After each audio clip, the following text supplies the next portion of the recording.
Mark? I don't see the thing. I got no cue. All I see is the Van Halen different kind of truth Oh, page. all right. Well, let's do this then. Now, do you see it?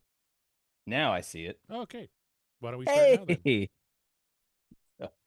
some editing somewhere. Hey, Welcome, one and all, to all you rockers, rockettes, and everything in between. We're doing it live. That's how it goes. Sometimes things are messy, but we're doing it, and we're here right back at you with a new edition, live edition of And the Podcast Will Rock. You know how it goes sometimes. And that's, hey, we would have it no other way. It wouldn't be us if we didn't go right off the rails at some point. Why not start off the live show just completely off? It's fine. We're gonna move on. We're gonna press forward. Thank you so much for joining us for this live edition. We are covering, in fact, a different kind of truth. That is the album we are discussing and ranking tonight. I am your co-host Mark Kamire. With me, as always, is producer extraordinaire Corey Morissette. Corey, very briefly, let the people know how you're feeling. Rock and roll. Hello, Cleveland. Hello, Cleveland. we may be Spinal Tap lost on the way to the stage, but we're live and on the air. I'm a little under the weather. I'm not going to be as vocal as I normally am. And a lot of people are rejoicing in the chat. Scott Everett, Jay Steyer, Josh Michael, Tom Armbruster, Johnny Bean. Good to see you all in the chat. Hopefully you'll be chiming in with some great comments here tonight. Mark's gonna drive the boat here tonight. Hopefully not into a reef like I've done the last few live shows. But I'm here. I'm awake.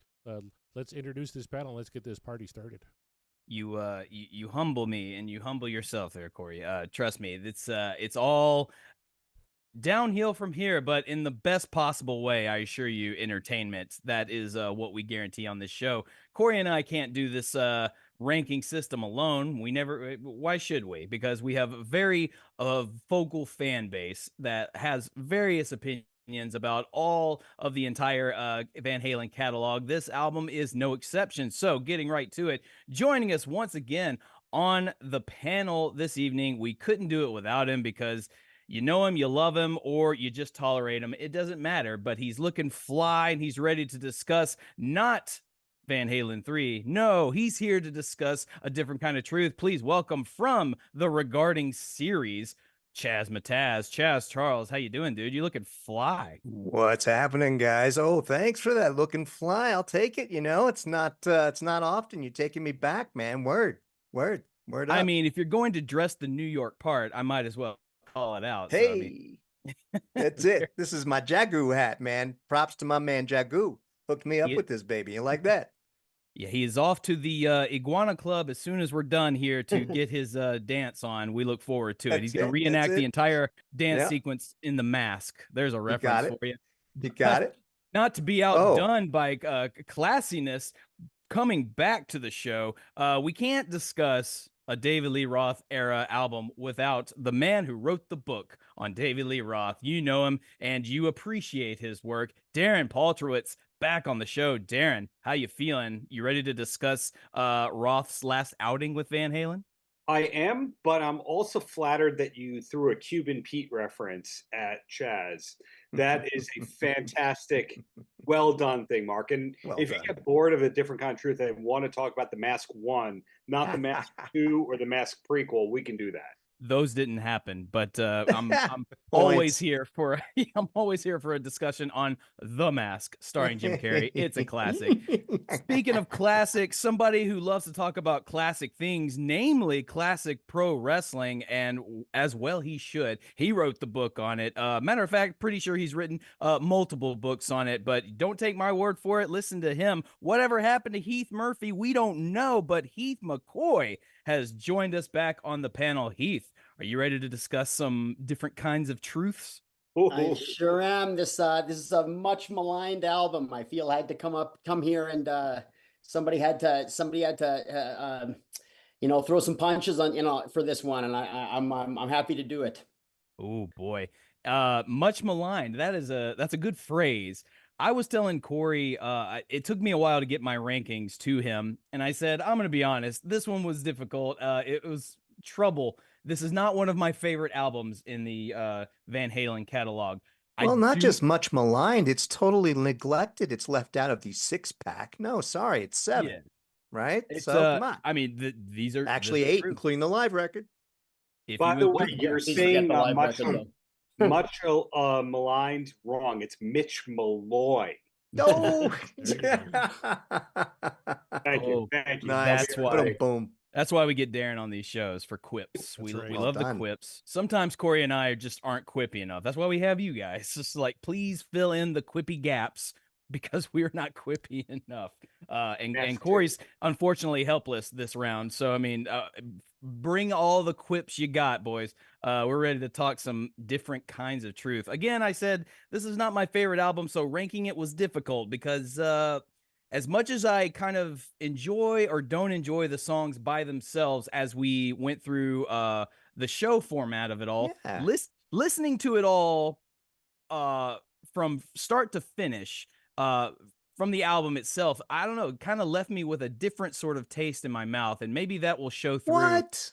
Wait a I'm not minute. saying This it is a was a different kind of bad truth taste. going on. What do the I- statistics look I like? didn't think say you this was a liked this bad record. taste. I'm just saying, listening to it all in this final go before ranking it kind of gave me a different taste. taste, a different kind of taste. Okay. Is what it Ooh. was. A different So- kind of taste. I like it. Yeah. Okay. But Very it good. also I see what you it did left me- there. Yeah, it left me curious thinking how you all in our audience, everyone who decided to rank this album, how would they rank it? Because I guarantee you nobody's ranked looks like mine.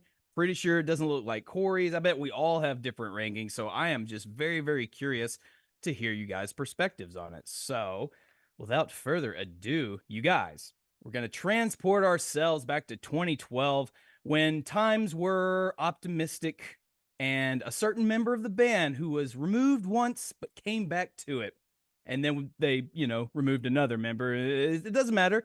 The Roth era decided to revive itself with 2012's A Different Kind of Truth. So, how did we feel about it? Well, what do you say, Corey? When you're ready, we check out what was everyone's last pick. I believe this was 13 tracks. That is correct. 13 tracks. And we had 21 total rankings submitted by folks, including the 5 people on the panel here. We had some special guests, of course, like Chris L. from Pot of Thunder. Couldn't be here tonight. It's his wife's birthday weekend, and he's a very smart man and Happy decided birthday. to celebrate with her instead of spend the evening with us. Of course, Fair. Sean Geek and Fast Fret submitted rankings. And to kind of show you just how kind of down the middle this was, you either really liked this album or you really hated this album. It was different between the McGinnity boys. Todd, not a fan of this record so much. Sean, very much a fan of this record. So it's kind of interesting. Somebody That's asked, shocking, Yeah. actually. I would have figured it'd be the other way around. I would have Interesting. too, right, Todd, the classic rock guy, but I know he didn't really Yeah. like this one, yeah. By the way, Kevin Brown wisely sitting this one out. Definitely not a fan of this one. What a so- He shame. should It be would've been here. such What a- the fuck? Get him He really on. should. Like, Come Kevin, on, Kevin. Talks a lot I of mean, you smack. He should be here. You got 3 defenders of it on this thing. So I mean, I know we're a little heavy on the defense side hey, tonight. well, I'll tell you what, he will be here next Wednesday night when we rank Balance. That's one of his favorite All records right. of all There you time. go. So we'll get our Kevin Brown fix Oof. there. But That like you stinker. said, Mark, All right. we're going to start with number 13. Just real quick, round the horn. Any guesses what you think number 13 might be? We have no instrumentals on this record, so it's a little tougher to guess. all That I'm too. true. gonna guess Honey's Sweetie Baby Doll, whatever. Incorrect maybe answer. Sweetheart? Tattoo. Ooh, No, trouble with never. Well, Well, I know what I put as my 13. I'm inclined to agree with old Heath McCoy, though. I tell you, one of you got it exactly right. Actually, 2 of you got it. Oh, exactly geez. right. What? That's right. Fuck out of here. Honey Baby Sweetie Doll comes in at number 13. Ah, it's gonna be Total one of- of those nights. Total of 92 points. The only song listen from to this this. It's record. brilliant. Listen to this. It's brilliant. It's the only track on the album to finish under 100 points in our ranking system. The highest ranking it got, 2 people had this one ranked number 4. 4 people had this one ranked number 13. So 4 people ranked it dead last, not just Heath and Mark Kameyer. The audience had this one ranked 12th out of 13. So there you have it, boys. The song hasn't even kicked in until just now. Honey Baby Sweetie Doll. Let's go around. First of all, let's see where Chris L had this one. Honey Baby Sweetie Doll. He put this one number 4. He's one of the guys who had this one ranked number 4. That is so loud. Whatever you're saying, Corey, we cannot hear it. Oh, great. 'Cause Oh, I bet you I know what happened. Hold on.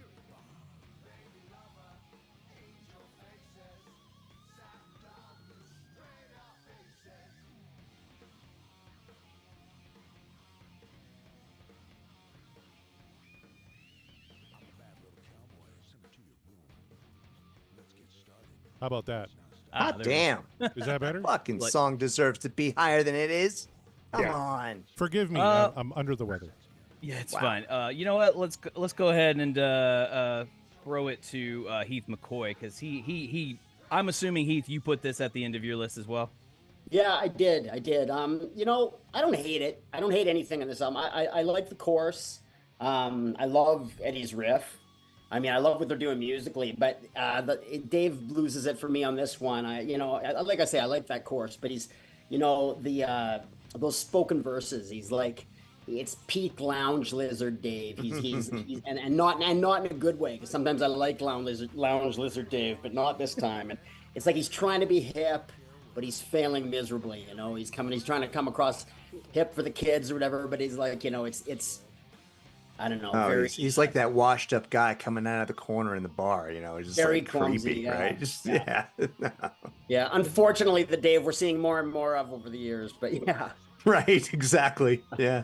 Maybe that's what did it for me. This was also dead last on my list, and I remember not being a fan of this when we first came across it in our original journey, and I was kind of maybe hoping it would change, but like I said, listening to the album again in succession, the way the album plays out left a different kind of taste in my mouth, and unfortunately, this track, the flavor didn't change. If anything, it got like a little bit more sour for me. It's not that there's not some cool things going on with it, but there's just something about it that just doesn't click. For me, anyway. Chaz, you're obviously very upset about this decision. How do you feel about Honey Baby Sweet Dough? Oh man, this song's got so many flavors of dark, old Van Halen. I mean, like really, I love the whole thing. I love the really just like fucked up beginning. It's all this noise, and it kind of comes into this wow wow wow. You know, Wolfie I think is using like a wah on the bass or something. Man, that's just like fucked up, and that's like unique in and of itself, right? Some really affected bass, you know. On the intro, so I think there's some unique stuff to it. But to me, it's got like a fair warning kind of feeling to it. You know, it's dark. You know, what the hell is this song talking about? And then he gets into that lizard thing. The thing I'm not really, I mean, that whole selective amnesia. You know, is only, and I didn't like his use of that. So one thing that stands out in this song, he double uses the word away, like, you know, he uses, you know, it's only, you know, a heartbeat away, let's dance the night away, and it's just like, yeah, it just kind of doesn't work. It's a little clumsy in there. Well, you only have so many words that rhyme with away, right? But I mean, he's Dave. He could have done something more with that. He could have gone a little off, just like, you know, taking it off beat or something, just said something goofy or made a noise, and it would have been cool. But Ole, Ben Gay. There's a couple right there. Yeah, right, exactly. Ben Gay's coming out of the corner. Like I said, the old get that creepy dude thing going on there. But you know, all in all, I love the music. Yeah, I just think it fucking wails as a Van Halen song. Yeah. Interesting. Darren, would you share Chaz's sentiments, or are you in agreement that this is the worst of the album? I am much closer to Chaz than Heath. Heath, I'm usually on point with just about everything Heath says. But if I can do a little know-it-all context on this song, sure. How many of us are familiar with the No Holds Barbecue Dave home video? Oh, yeah. Because this riff is in No Holds Barbecue. So when Dave is doing his kung fu demonstration in the middle of downtown Seattle, you hear that riff, which then makes my mind go, did Dave write that guitar lick? And I say that because I think that this is an album that we still don't know the full story on. You know, people who are very lazy about it go, oh, it's a bunch of leftover Van Halen things. But there were some new tracks. There were some things that Dave brought to the table, etc. So I think when you put on the historical cap and you go, wait, this is a Dave leftover, there's more to this, that's when it gets interesting to me. So I don't hate it. I'm closer to Chaz going, great riff. And it might be the heaviest thing that Van Halen ever did. Heaviest. That's But that rap section's not in this, as Scott pointed out so deftly there. Yes. Yeah. This song Corey, rocks. Corey, where did this fall in line for you? This is number 10 for me. I got to be honest. I really like every kind of song on this record. So ranking it for me was kind of a challenge. Outside of like the top 5 tracks, I had a pretty good idea where they'd slot in. But I don't mind Honey Baby Sweetie Doll. And I remember on the show, I'm the one out of the two of us, Mark, that upvoted it. So yes, you were. Yep. So. To me, 10 isn't an indication of how bad it is. It's just how close I think this record was. So, and I think it was Sean McGinnity who said when he submitted his rankings, it really all kind of depends on how you feel Dave lands on a lot of these tracks because the music's fucking cooking. That's a great point. I think that nails it, really. At least for me in particular, listening to it. And maybe I'm just listening to it from a more of a vocal standpoint. No, that's the way you guys were on the show, right? Was Dave phoning it in, or was it really like there was an effort there, right? Yeah, I think that came up a couple times on these tracks. Yep. And I think, again, not to reiterate what I've already said, but it's just, I think just Dave's performance on this for me just didn't click, and it kind of distracted me from everything else happening in the song. And it doesn't happen like that all the time, but for this time it did. And I was afraid it was going to happen again that way. And here we are. So that is why I ranked it where it is. And that is, so overall, that's what everyone apparently felt. So You're sorry, right there boys. with the majority. Eddie Van Trollen says Dave would have already taken credit for it if it was his, which does sound like something Dave might do. I do remember it. You say that, and the No Holds Barbecue. I've watched part. It's hard to watch all the way through, but I've watched pieces of it. I've watched it all piecemeal, I think, and it's the same riff. I'm almost positive that that's true, actually. I'm gonna put it up as a YouTube short. I'll do it as proof, and I'll send it to you when it's done. Oh, cool. Perfect. And it was our good friends Chris L. and Sean McGinnity who had Honey Baby Sweetie Doll ranked number 4. So, okay. Definitely not shocked about Sean when you're talking about good heavy Van Halen. He does the Metal Shop on his show. He likes his heavy metal. Hey, wait a minute. Isn't that Dave's dog on there too? Yes. That's right. Saw that somewhere. Yes. All right, boys. Let's reveal song number 12. Darren's already not happy. No. It's the last track on the album, boys. This is a song called Beats Workin'. Yeah. 106 points. One person had this ranked 5th. That's the highest ranking it got on someone's ballot. 2 people had this ranked dead last. The audience ranked this one 6th, so pretty much right down the middle for the audience. Said votes are kind of all over the place. I think it was Kevin Brown when he submitted his said, you're going to find that the votes on this one all over the darn place, and he was absolutely right. So Beats Workin', song number 12. Before Mark takes it around the horn, I can let you right now. Beats Workin' actually kind of worked its way down a little bit. I had this around 7, 8 originally. It actually finished up at 11 for me. Oh, and again, wow, really? Not an indication about how bad it is, just an indication of how close together this album is for me outside of the top 4 tracks, let's say. So, fair enough. I guess we'll chalk this up to people being keen on this and they just didn't know where to put it, maybe, or maybe it just didn't work. I don't know. It kind of seems like it didn't work for a lot of people. I myself had this at number 7. Coming back around, I can't remember how I felt about it originally, but again, coming back around, listening to this album, it just landed. It landed pretty well for me, but not so well that it made the top 5. But it was close for me. It was really close. But Darren, you don't seem happy. Please let us know your thoughts. If I can spoil my perspective, I think that this is an amazing album if you lose 2 songs from it. And I'll tell you later on what those 2 songs are. And if you put that playlist together and you scrap those 2 songs and you loop this album, you'll go, I love this. This is one of the 6 classic Van Halen albums ever. This is better than Doctor Down, etc. Beats Workin', though, I never loved it until I realized what the lyric or the title meant. At first, I thought it was beats like rhythm, and then I realized, he's referring to this beats being employed, doing a real job. And that's the kind of Dave I love. I love slacker Dave. I'm tagging the next person in. Slacker Dave is like, that's his persona, isn't it? Slacker Dave. Yeah. Will you pay my bills? He right.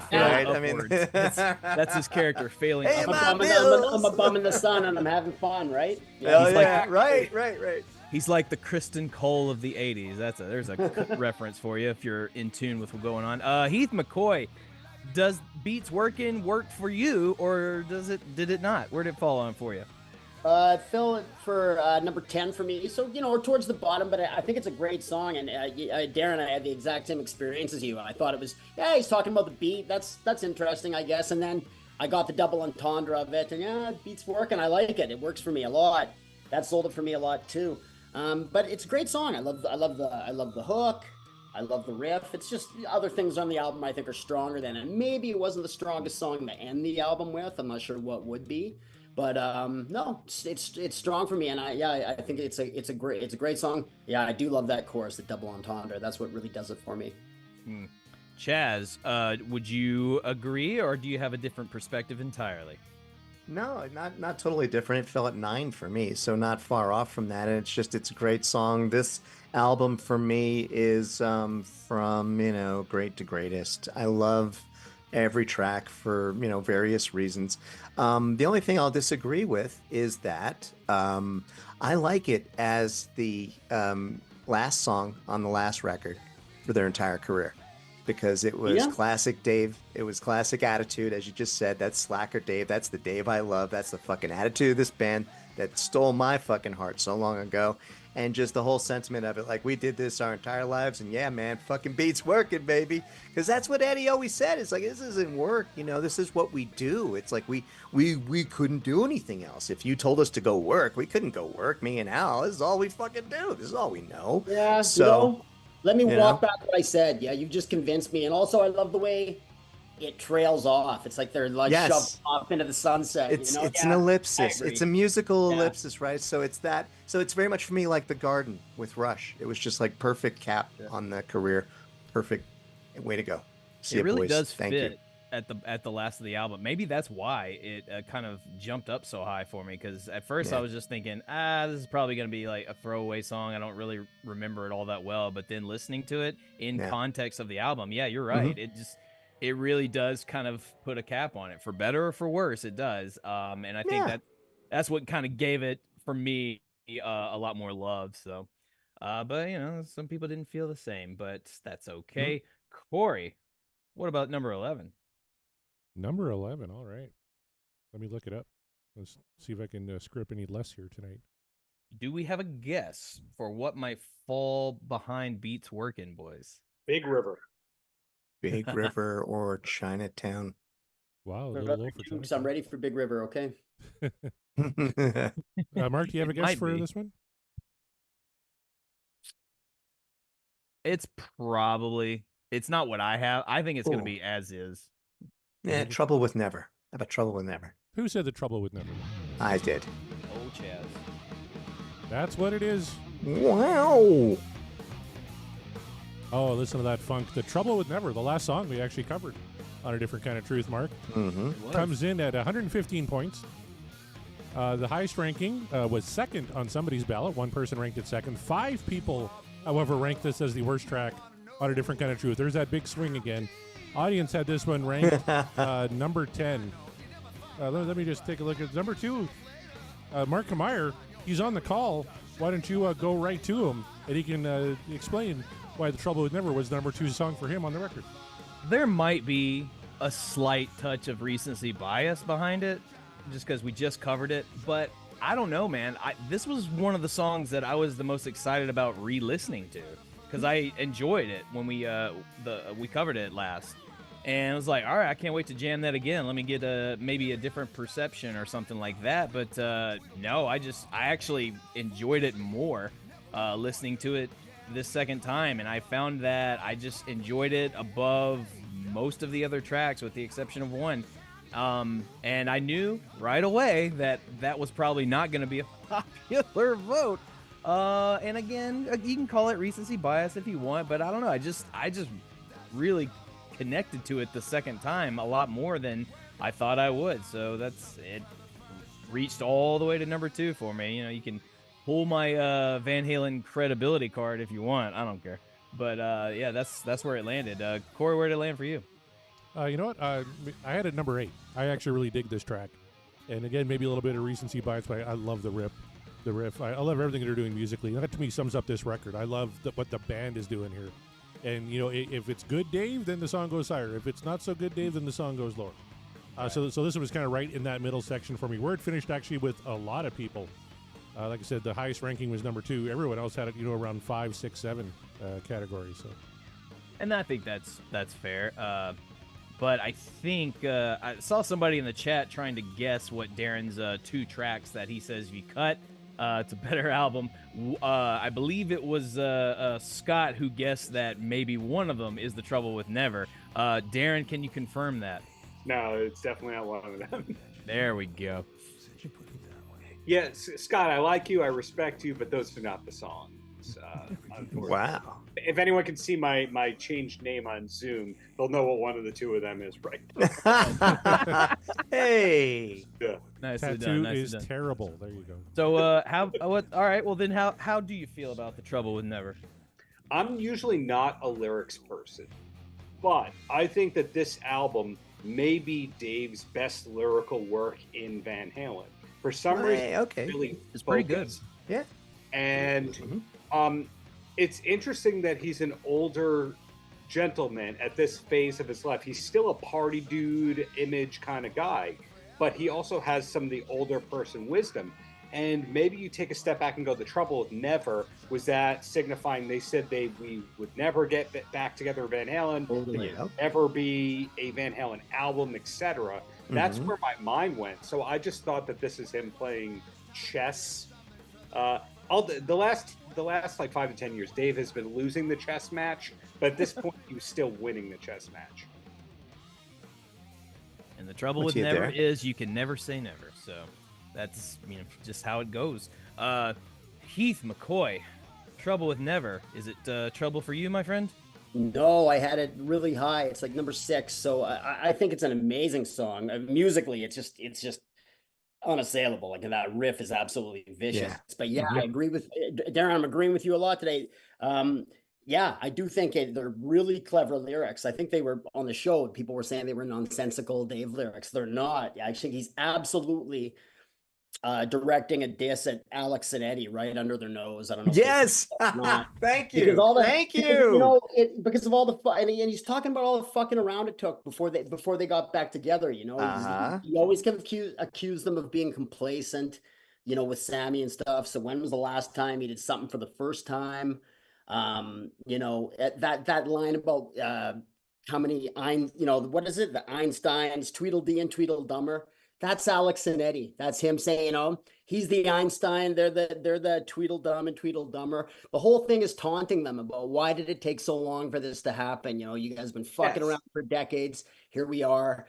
I think I kind of wonder if Alex and Eddie, saw it and knew it and just said, yeah, that's Dave. That's good. Let's put it in there. Or if they just were, completely, had no idea and didn't care. But yeah.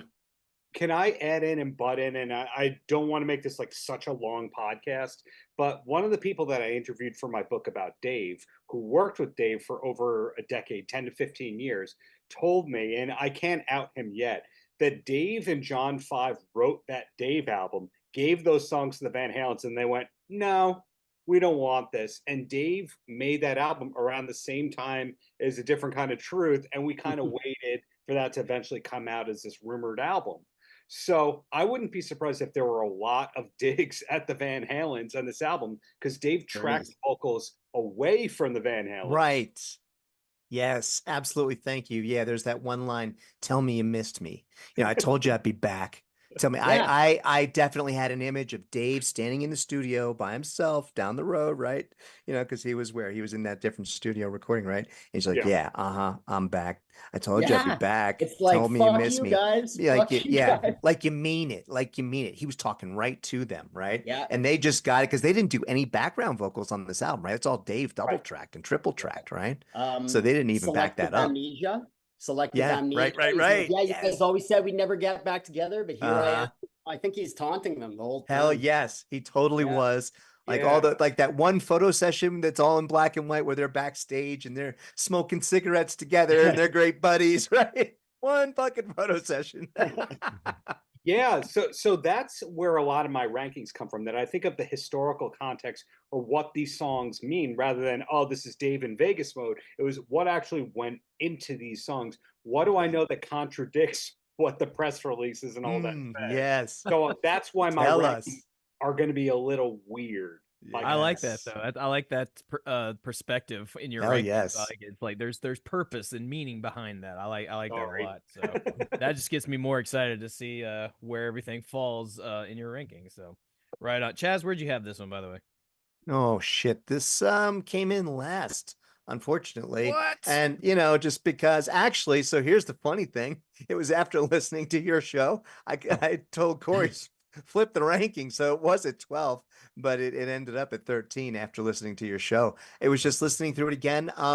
Couple of the lyrics were clunky, even though I love it. I love everything about it. I love that, kind of elder statesman Dave kind of thing. I just don't like the creepy lounge thing like I attributed before. That's the only thing I don't like about it. But other than that, I think it's a great song. And again, this whole record, I really love it for, many different reasons. So yeah, this was just bottom of the list because of the clunkiness of some of those lines.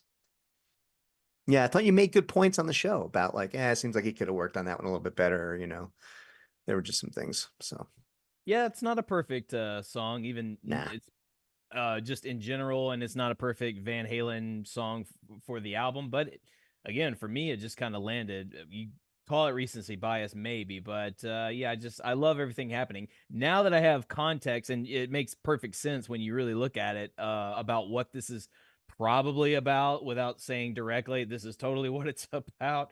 yeah. That just kind of makes me appreciate it a little bit more, even though you guys know how I'm feeling about Dave these days, but I don't know, just in 2012 context, it's like, that's funny. That's good stuff. Right. Well, like we were saying before, right? Let's unplan the moment, dance the night away. Selective amnesia is only a heartbeat away, right? So, Yeah. I mean, yeah, it's Dave saying that is like classic Roth Venom kind of coming through. It really is. Yeah, totally fair. So, Yep. All right. Well, then we enter the top 10. What is number 10, Corey?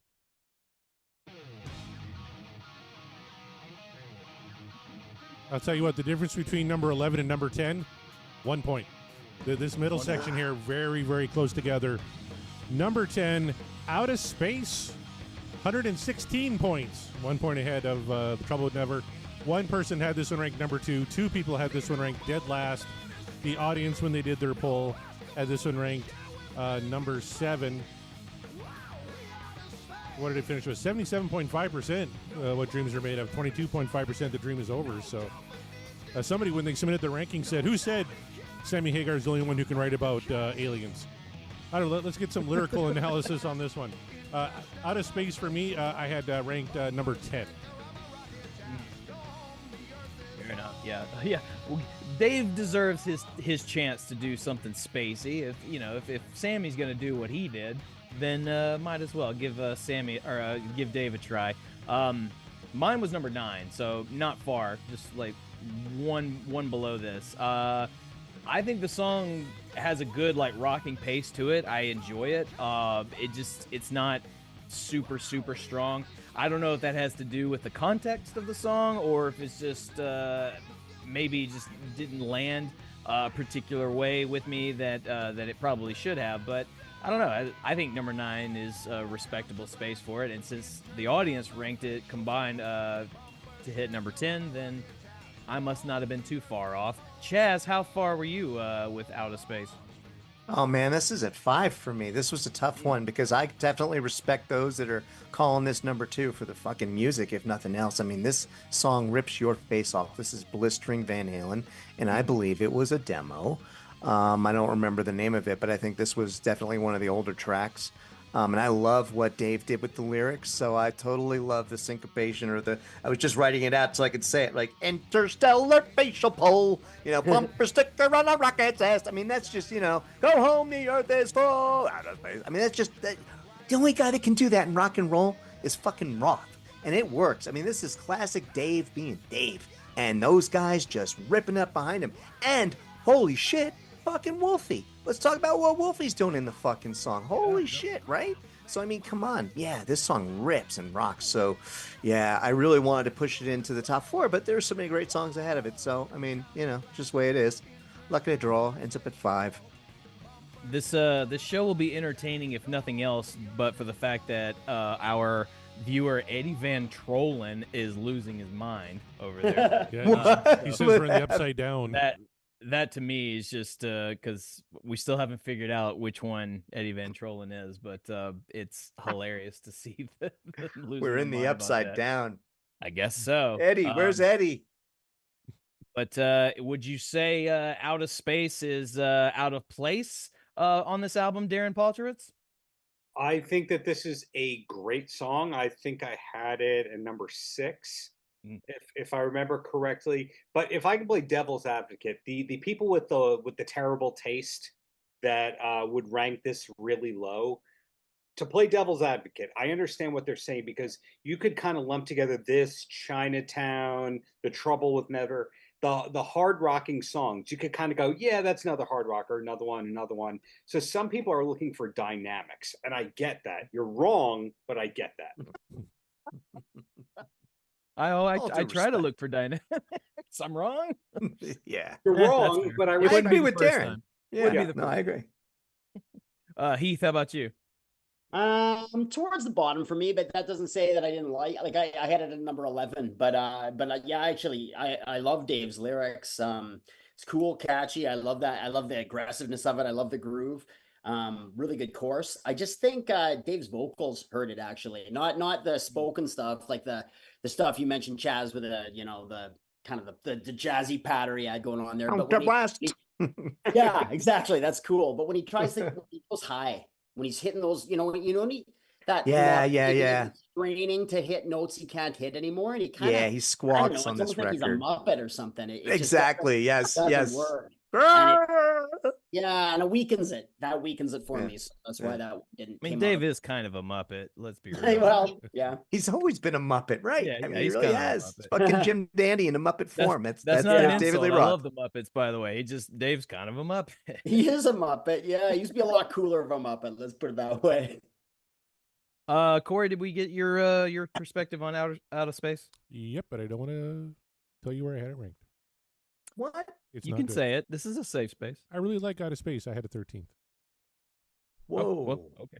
Whoa. I really you didn't want to this piss song. off Darren. That's what it was. I like Corey. It's okay. Thanks, buddy. I'm disappointed. I'm not angry. And he dropped his voice too. Did you catch that, Corey? He's really down on that. Oh shit! Papa Paltrowitz, he's mad at you. No, he's disappointed. That's even worse. I'm a little disappointed in myself too. I'd probably, after hearing everyone talk about it, I want to bump it up a little bit here. But you'll probably be happy with our patron Chad Pollock. He had Out of Space ranked number 2. He was the one. Ah, he's the one. Okay, that's hey. Respect, man. I can totally respect that. All right, what do you say? Time for number 9. Well, I mean, I number 9. I don't even remotely have a guess at this point because these rankings are out of control. Skewed. Well, we'll see how you guys think this one is ranked. We had some guesses earlier that this might finish high, might finish low. How's everybody feel about some Bullethead? Oh. Wow. Number 9. Whoa, way Number too low. 9 Wow. for Bullethead. I am shocked. By the way, Bullethead, 5 points ahead of Out of Space at 121 points. Again, one person ranked this second, one person ranked this last. The audience ranked this one last, too. They had Bullethead at number 13, 59.6%. What Dreams Are Made Of, 40.4%. The Dream Is Over. What? The audience ranked this song last on this record? Yes, they did. Are you fucking kidding me? Yeah, I had this one ranked 7th. Holy shit. So up 2 from where it finished off here. I had it Who 7th. are these people listening to the show? Did they accidentally think 13th meant best? I couldn't, 59% is shockingly low for... No, Van Halen was never into the occult Satan aspect of things. No, 13's not a good connotation. Yeah, give me your thoughts on Bullethead.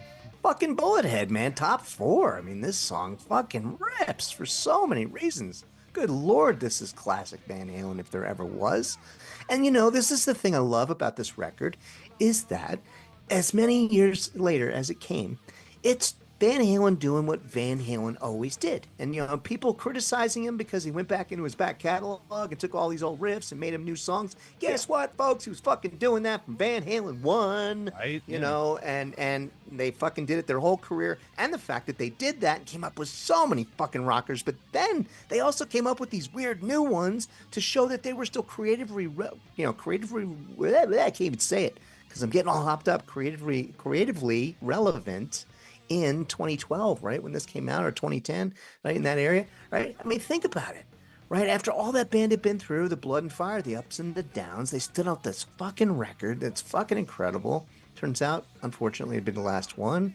So, you know, how could you not get behind this song for every fucking reason? The lyrics, the guitars, the drums, the bass. It's fucking Van Halen.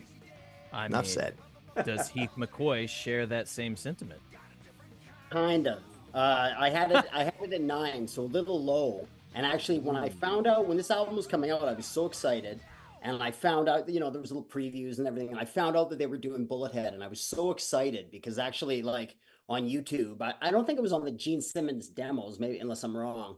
But there, you know, somewhere out there, you can hear the Club Days version of Bullet Head. Yep. And it was such a great song. And I always thought to myself, why didn't they have this on the original 6? Like, it's such a killer Van Halen song. I love the chorus. I loved everything about it. Super excited that it was coming out. And it's actually one of the few reworked songs they did that I actually thought was better back in the day. Just something looser and cooler about the groove, you know? Fair enough. You know, and I love, you know, I'm the biggest defender of Dave's lyrics, but I actually think "Bomb the Moon Until You're Crazy Dead" is a bit of a clunker. I don't know what that means, you know. He's singing his high Muppet thing at parts of it, and he sounds. I don't know, he's got this angry, bitter old man thing going for him there, you know, in traffic, all pissed off, and I realize it's a metaphor for all of life for Dave. You know, he's trying to get ahead of everybody else, and he's aggressive, and he's so I like it, but yeah, it kind of let me down a little bit because I was so excited about them bringing it out, and it just didn't capture what I had heard from the 70s version. So yeah, that's fair enough. That is very fair. But a very upset Darren Paltrowitz, there he stands. Please let us know how you're feeling. You know, most of what Heath just said, I'm totally on board with, but I think you got to remember the album title comes out of lyrics from this song. The album title itself is kind of brilliant because when we think about what we know about Van Halen, there's usually the frontman side of things, the Van Halen side of things, the tour manager side of things, the business manager side of things, the roadie side. There's so many different Valerie side of things. Valerie side of things. It's just a web. It's like there's no continuous story. There's so many points of view with all that. And so a lot of these things that Dave has always said over the years, to him, that's the truth, but that's his truth. It's a different kind of truth. So I think that just giving the birth to that lyric and that album title, that alone just makes this a classic. And I love the art, and we didn't talk about the art, but the way the art came along, you know, together for this album cover. I mean, I love the train, the motif there. I love what they did with the live version with the boat. You know, I really thought they nailed that shit. Didn't they kind of lift it from the Commodores though? Wasn't there a Commodores album cover or some other album cover that was exactly very much? That's even more badass. Hell yeah! I agree. Yeah. Unless you're Lionel Richie, you're like, what the hell? I thought this one was a sure thing top 5 easily in terms of the entire rankings. I'm actually quite baffled. For me personally, this was number 4. Like, this reached number 4 for me. I was again kind of shocked at how much it was like, oh god, I don't recall how I voted for this thing last time, but I'm more keen on it this time around. And this one just sounded to me like, okay, I know how I'm going to vote for it, but I'm sure the audience is going to vote this one really, really high. And boy, shiver me timbers. That's wow. I'm shocked. I'm baffled by it. Corey, where'd you say this one landed for you? Let's see. It ranked number 7 for me. So right. I had it 2 points higher than where it ended up here. Crazy stuff, man. Crazy. But yeah, I mean, I don't know what it is. I warned you guys that this album's rankings was going to be different and was probably going to baffle and upset some folks. Eddie Van Trolin's already just losing his mind over there. So Well, I mean, he said this one is last. The chorus is terrible in his opinion. So there are worse Yeah. choruses on this album, I thought, but it's fair enough. That's fair.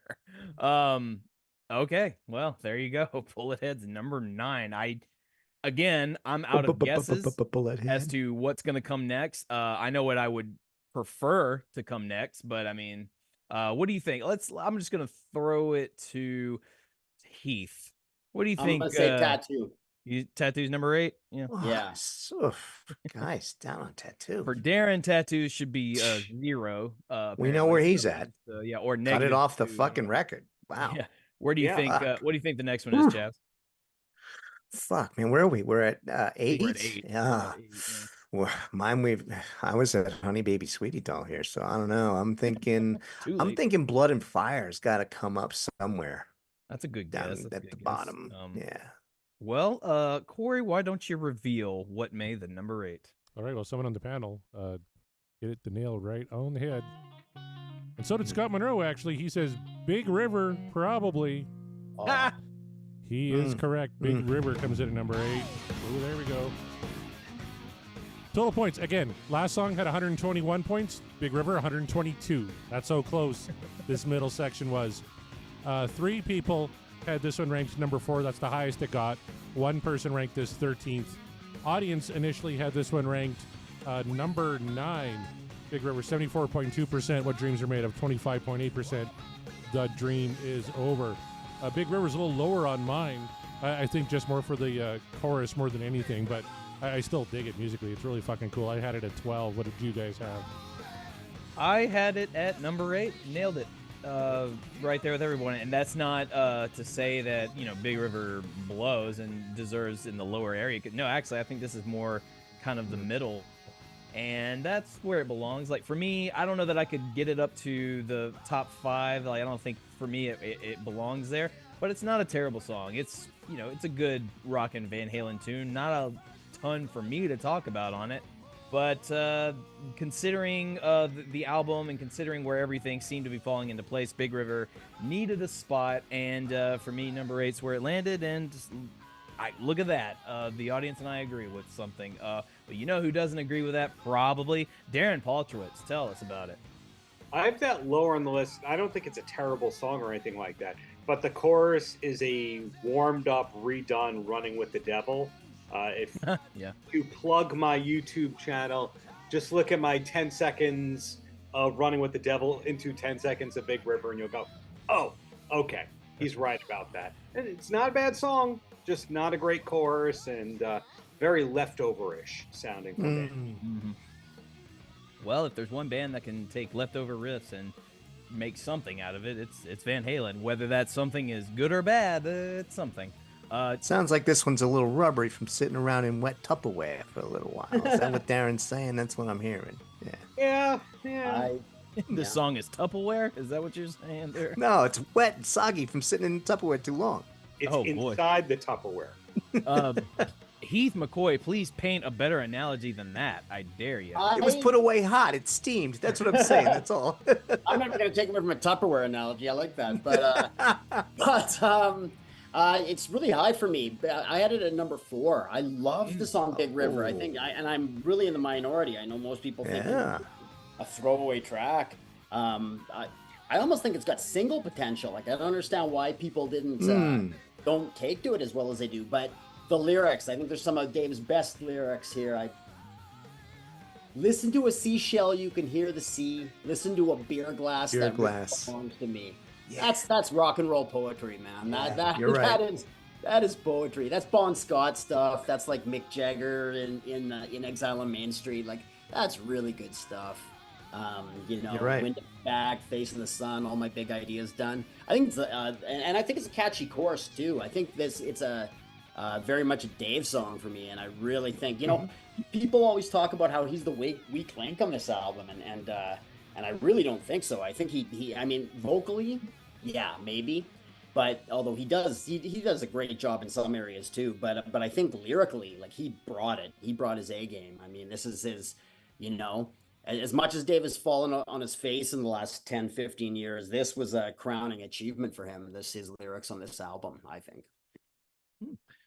Chaz, do you share similar sentiments, or are you just way off?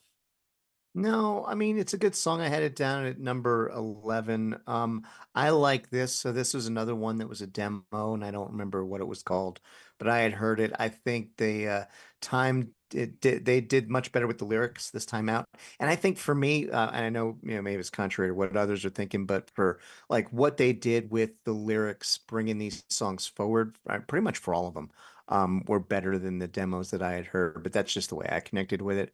I like this song. I do think the lyrics are clever. I love the riff. I love actually noodling around with this one and playing this one. That dun-dun-dun-dun, dun-dun-dun-dun. I mean, there's some cool stuff that Eddie's doing in there, and I wish it could be higher, but there were other really great songs, so it just ended up where it did. It wasn't the worst, but certainly not the best off this record.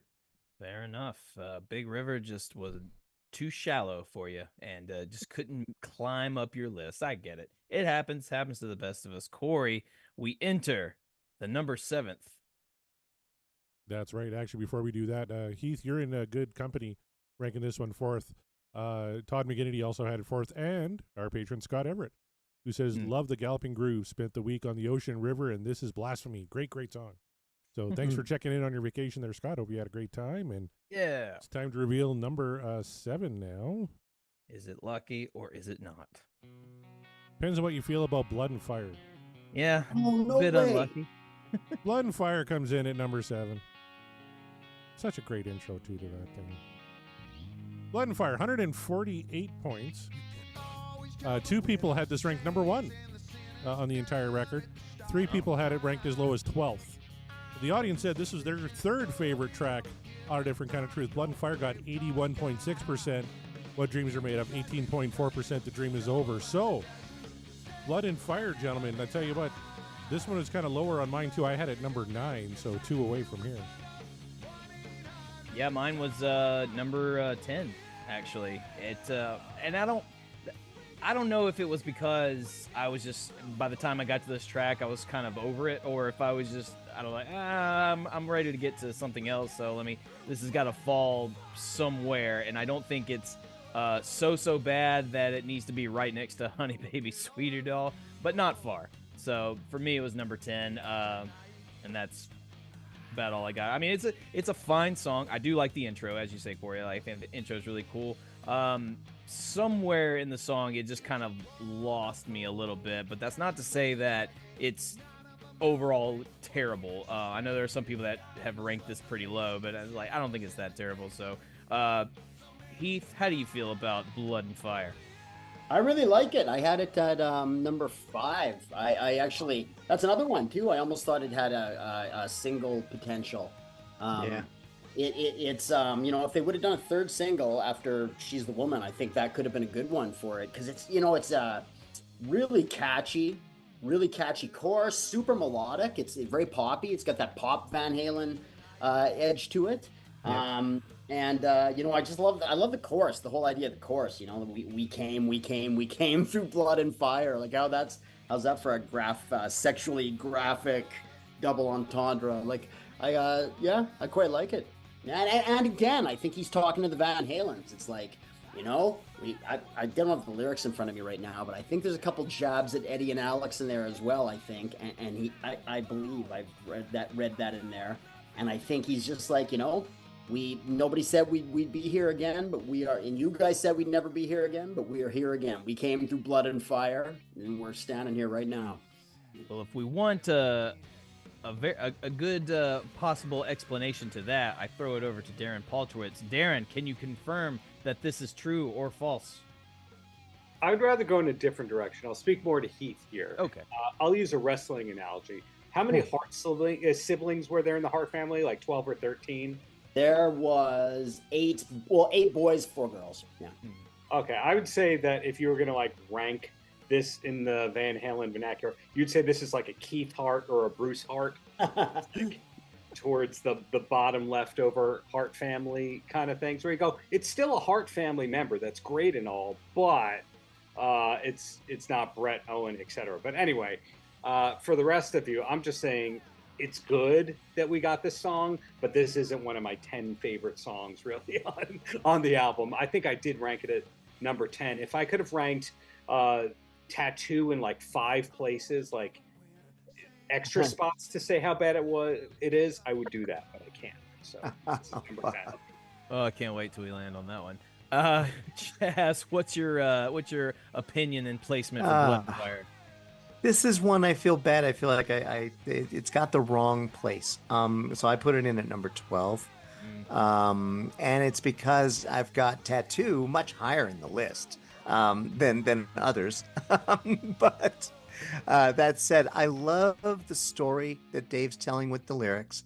I love that it is, yes, it's like, this is kind of like Van Halen's fucking Metallica movie. This is like the Dave giving all the warts. Like, they're fucking behind the monster movie or whatever, Corey, whatever that movie was. But this is Dave just kind of telling it like it is. But this is one where I think like he was like, this is the, camaraderie piece. It's like, yeah, we fucking did it. We're here. And, you might have, there might have been some stuff here, but we've made it and we're back and we're on top. And what I really love about it is the nostalgia of the, look at all of the people here tonight. And that whole, just that nostalgia piece. The first time I heard it, and this is why the album is so special to me, is I was living out in Southern California and I was working in Pasadena. So I was there every day. And just when this record came out and Van Halen was back and it was just like our band and I was just like fucking there. And, it was just like, wow. Right. And so this was one of those, when I first heard it, it sent chills up my spine that he would make that fucking reference, right? Look at all the people here tonight. I was just like, holy shit. And the way then the music comes together and stops right there. It's just not very, it's very, very Van Halen. It's just very non-traditional and really, really cool. So yeah, this one, in retrospect, it probably should be higher than Tattoo. Yeah. And this is where he comes in. This is the one where he comes in with "Told you I was coming back." Told you, that's that one. And that's that jab, right? Yeah, like he's like forgotten empires, lost victories long past. He's like, he's bringing back he's kind of thrown it in their face because a lot of that was because of him, right? He was the leader of the band. He made those decisions. They were fucking huge, and Dave was, arguably responsible for a lot of that. Definitely had a helping hand, that's for sure. We can't deny Dave's contributions to Van Halen's success. We can wax poetic, and we do, about the Van Halen brothers themselves, and without them, there's no band because they are the sound. But cannot deny the presence of David Lee Roth being vital, I would say, to their early success, and then the success they would get later on, for sure. And that's not a diss to Sammy, and that's not me conceding that Dave's number one. I'm not doing that. I'm just saying, like, credit where credit is due. Corey, I am interested, though. By the looks of it, there were 2 people that had this number 1. That's right. Do you dare reveal who they were? Absolutely. Actually, one is one of our very first Patreons, Per Lineker. Oh. Yeah, a favorite of the panel. And the second person that had this ranked number 1 was none other than the legendary Eric Senich. Wow. Okay. I can see that. Eric, if you're listening, it's the next time you grace us with your presence on the show, explain yourself. I would love to hear your perspective. And as for you, Per Lineker, was this dish? Huh? But anyway, no, I kid you. You do you. What do you say we get to number 6, Corey? All right, I'm a little sad at this one because this is my number 3. But the rankings had this one number 6. Oh, wow. Yeah. Woman, time for some You and Your Blues coming in here now at number 6. 150 points. One person had this ranked number 1. 2 people had this ranked dead last. The audience had this one ranked what? 5th. Oh, yeah. Dead last? Yeah, dead last for You and Your Blues. And get this, it's the brothers McGinnity, Sean and Todd. What? Both had this ranked. Oh, that's surprising. last. I'm actually not surprised. I'm right near the bottom. Heath. Same. Heath, go ahead. We'll start with you, man. Yeah, I love the blues.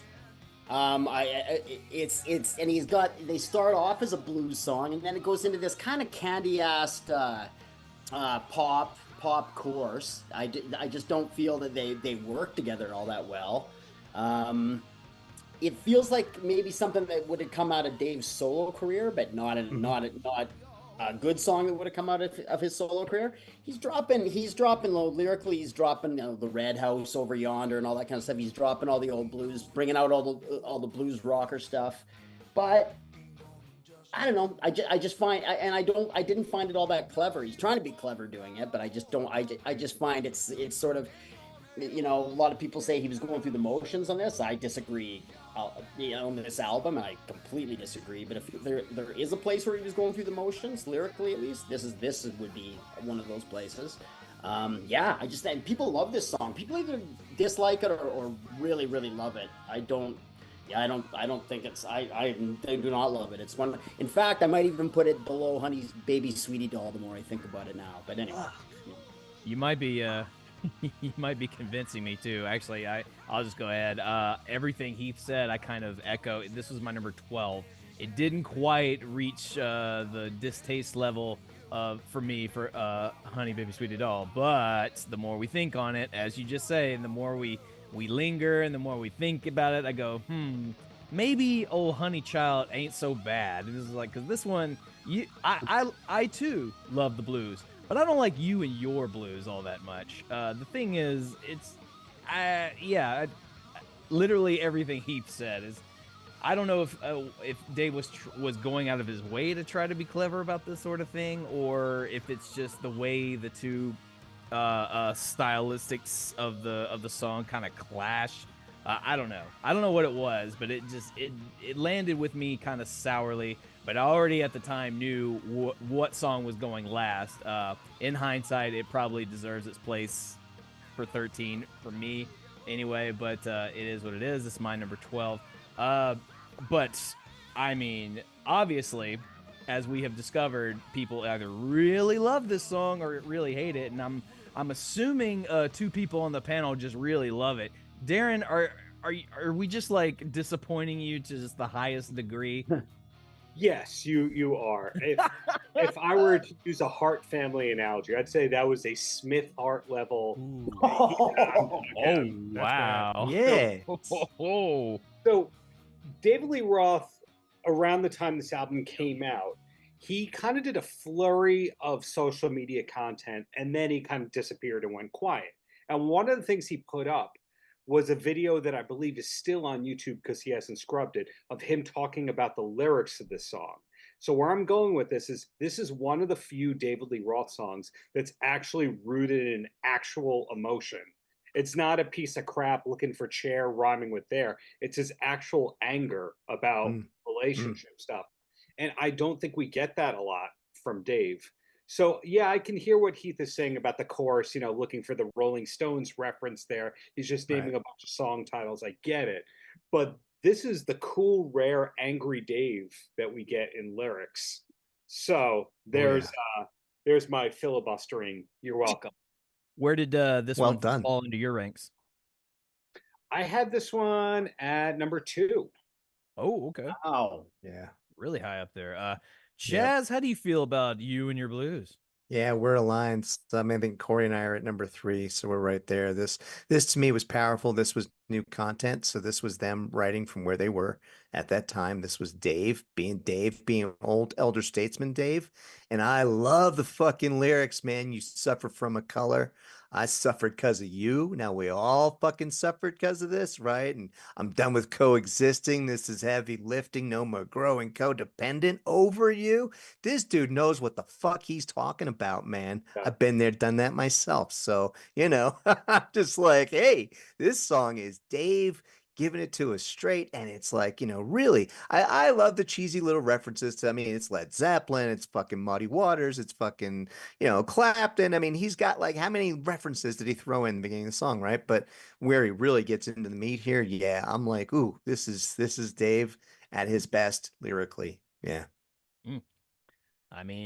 Compelling arguments. Corey, and the music, the fucking blues, Eddie playing the blues, so fucking heavy. Oh, love it. Love it.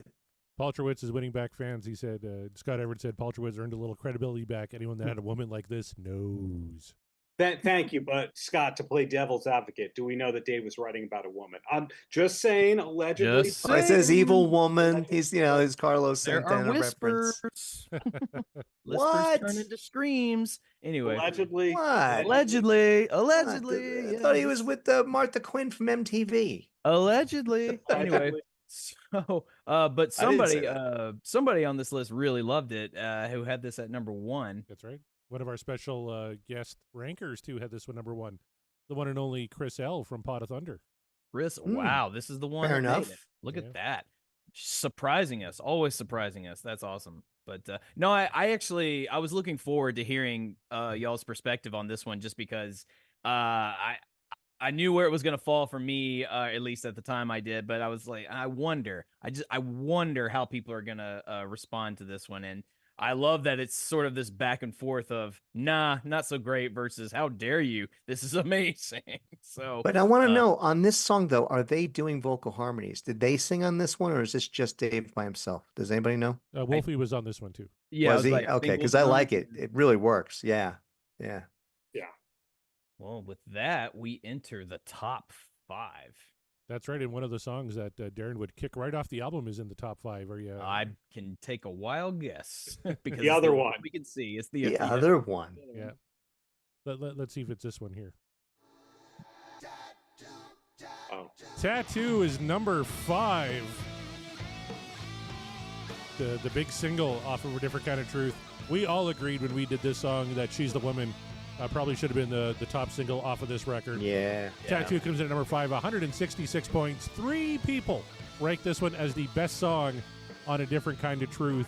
2 people rank this as the worst song on A Different Kind of Truth. The audience had this one ranked 11th.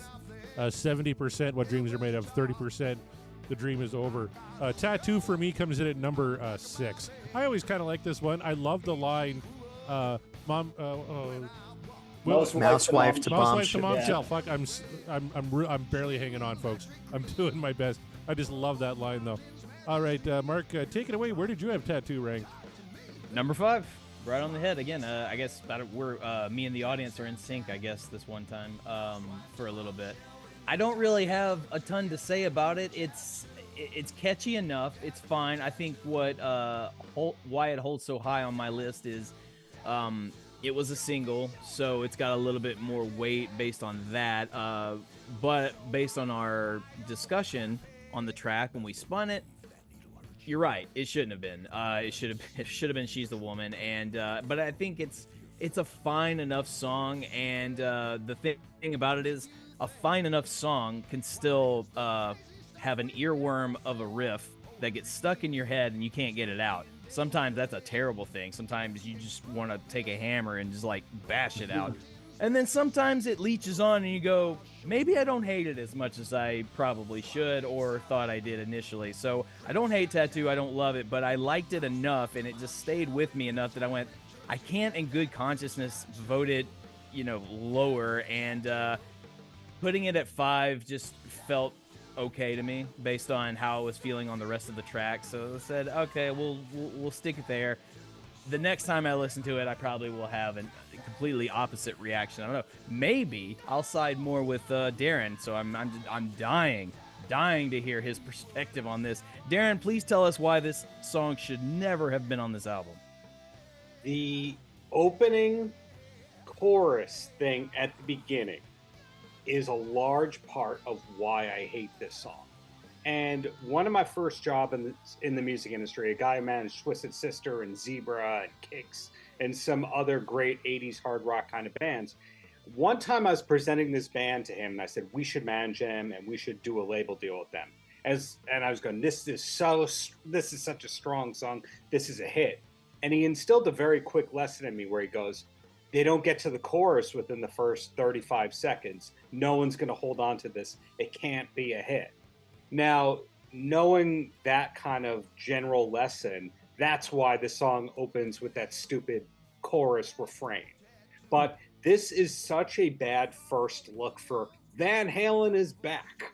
In other words, if She's the Woman was what opened the album, End was the first single, I wouldn't hate Tattoo. But the fact that that's the first look, the first single, the emphasis, this song, the other reason I don't like it, pardon the long-winded rant here, is I find that Dave is at his best when he has a foil or he has an equal. And that has to deal with management, songwriting, performance, etc. So you put Roth and Eddie, Roth and Vi, Roth and Jason Becker, excellent. When it's Roth and everybody else, you're in trouble. And this is clearly a Roth song because he added the keyboards in at the end. So it's too much Dave. Whoa, Roth added the keyboards? Yeah. Whoa. No shit. Yeah. Or at least the credits say Roth played the keyboards. And that's when you know there's too much Dave. If that means like there should have been a second cook in that kitchen. You heard it here, folks, and it wasn't me saying it. There was too much Dave on this track, so I want that on record. It's being recorded. Heath McCoy, do you follow in? Do you? Is Darren? Is what he's saying correct to you, or do you have a different perspective? No, I don't agree. I don't think there's too much Dave in this. I think this is the perfect amount of Dave in this. I think that I love how I'm really surprised that this thing got as high as it did because people hate Tattoo. People, I thought it was unanimous that people thought it was the worst first single and that it kind of sunk the album and everything. And I've always kind of liked it. I had it pretty low. I had it at 8 actually, just because how much I liked some of the stuff I ranked higher. But I love how Dave is so passionate when he gets passionate about something, when he gets immersed in something. He's just all in, and he was into tattoos at the time. That's when he tattooed his entire body, right around that time. And he's, I love how this song, he's referencing these rare kind of weird tattoo names and everything, and he's working that into the lyrics, and he even goes back into the old Cole tattoo, and like he goes into the origins of tattoos almost. Yeah, I think they're really strong lyrics. I think it's a really catchy chorus. It's an earworm, but in a good way. I get what you're saying about that intro, the way they did the intro. That was a little bit annoying, I guess. But it is more Dave than it is Van Halen. It's almost not strong enough musically, Van Halen. The Van Halen family doesn't come strong enough in it. And maybe that's a knock against it, and maybe that's why it shouldn't have been the first single. But I do think it's a great song. And Chaz, how fair did Tattoo do on your rankings list? I mean, it did well enough at 7. Like I said, I think it probably could swap out with others. I've got sentimental attachment to it. We played it live. I picked it and put it into the set list for the simple reason that it's Van Halen that people didn't, I didn't really think that the hit resonated with anybody. So I thought it was a hit that everybody missed. I like the sentiment of it. I do agree, though. I think Dave was overly focused on this because of his interest in tattoos, but he was also launching that fucking tattoo business, right? He's like, Ink, the original, right? I mean, this is so, what do you got on that, Darren? I will be putting out in the near future a DLR casting that nobody has, where somebody worked on the PR campaign of Ink the Original, and the train wreck that thing was that Dave blew more than $7 million on. Woo! I don't hot damn teaser, but it makes you wonder in a way, and I don't know this answer. The way that Sammy was trying to build a whole business. Hello, tequila. Yes, that's exactly what I thought, Darren. Yes, with the fucking tattoos, right? Cabo Wabo tattoo. This was Dave putting it in their fucking face again. Like, I'm doing something. I've got Ink, the original. And so I'm thinking he's writing his theme song here, right? It just seems petty. Like, come on, it is. Man. It's like, Dave, let bygones be bygones. It's 2012 at this point. It's like, come on, dude. But no. I guarantee you that's what it was. So so if I'm hearing correctly, this whole album is essentially Dave's spite. I told you I'd be back. Yes. I told you. Okay. Yes. I told you. Look, let me say something. You guys know how I have been very vocal about my feelings on Dave of today and my thoughts on Dave's career, like both highs and lows and everything like that. But let me tell you something. I might not be so keen on this album. However, I'm a big fan of the flavor Spite. It's my favorite flavor. So knowing having that in context, now when I listen to the album, It's shot past 1984. yeah, it's like just listen to it with the like a dash of spite, and like you'll hear it, and then so now I'm like, well, now I have to respect it even more just because of that. And that's not a diss on the rest of the Van Halen boys. That's just me. That's a me thing, going like, oh, this song is Dave Spite. Well, now you got my attention and curiosity. What do you got? You know, so Yeah, baby, just say it. this is gonna this is gonna like completely change my rankings going forward. Like I'm gonna re-listen to the album and like tell Corey, like, man, I fucked up. I think I've got a new ranking now based on It's in his six-pack now. this is my the special Spite edition rankings list. Yeah, So, Dave has grown up to be a very bitter boy. He really has. no shit. yeah. The vocals for this album were done at the Jim Henson studio in LA. That's right. Yeah. Uh, yeah. Is a Muppet. Fucking A. A&M Studios, famous kind of studio. But I've a friend who, she's a former major label artist who still does really well. And one of her good friends is the studio manager at Henson. And Dave kind of has carte blanche to just like show up and, you want your room, Mr. Roth? There's your room. No questions asked. It's no like pay us now. It's just you do whatever you want. And Sure. she told me, she's like, that man has very bad energy around him at the studio. Stay away from Dave at Henson. I've heard from multiple folks. Boy, bust out your sage A and give pool that of place a venomous cleansing. spite. Darren, I think you have to write a part 2 of your book, and I'm afraid to read it, but I think you do. The stuff I learned in the last 6 months kind of goes against half the book. I'm Oh, afraid to shit. read it. You kind of have to write another, but you're like, God damn it. It's like Gotta everything update I it. just wrote is like, you guys got to read this one now. Yeah. Oh, that's we called DLR book Tattoos and Other Stories. Here's another story. I love it. Be looking for that. What is it, like a sometime- $98,000 marijuana habit or something? Was that some news that came out within the last year or something like that? That he blew like $100,000 at a dispensary? He was happily Yeah. advertising that one. I mean, Fuck. Look, here's the thing. I'm not one for telling stories or nothing, but if someone in my household had that kind of money to blow on, herbal goods and things like that, it would happen. I'm just so saying. that's not a knock because No, that's Dave, it's not a right? knock. It's So yeah, that's because it's good. Dave. He's like, well, he Get can him afford JD, it. get him the and, dispensary, everything he needs. Yeah, it's like, Yeah. well, yeah. Do any of you remember that Michael Jackson special that came out a couple years before he died with Martin Bashir, where he goes shopping Yeah. at that gaudy place in the Venetian? Oh, Yes, And yes. he's like, Yeah. give me that and that and that and that. And he had no intention of using or having any of it. It was just part of the good story. I think that's what Dave is like at the dispensary. Just, yeah, what's no. the cool stuff? That. Like, I've heard stories about him going to record stores and just go, yeah, what's good here? Give me that. yeah. It's like, you gonna listen to those? Nah. No, Like, no, he's not.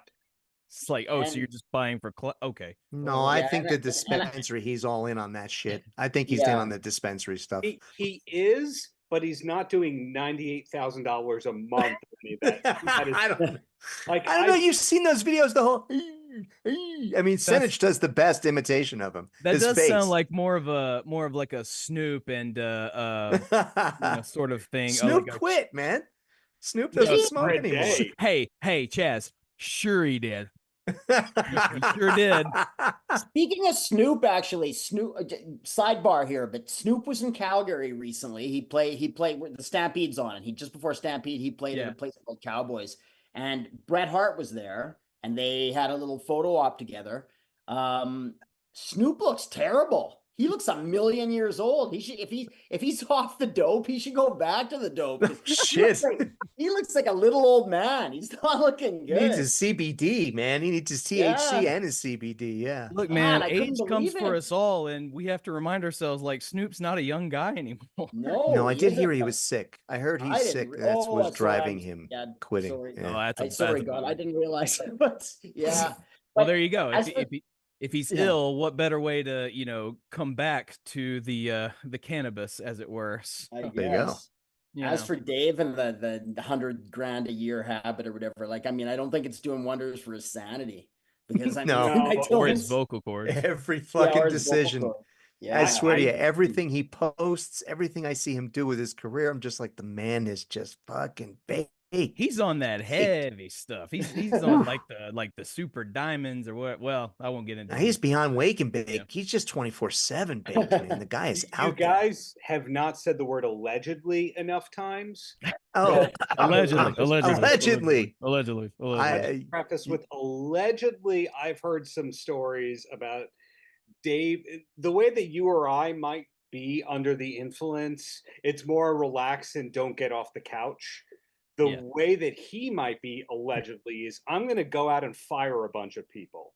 So he's a different relationship with his allegedly with his herbs.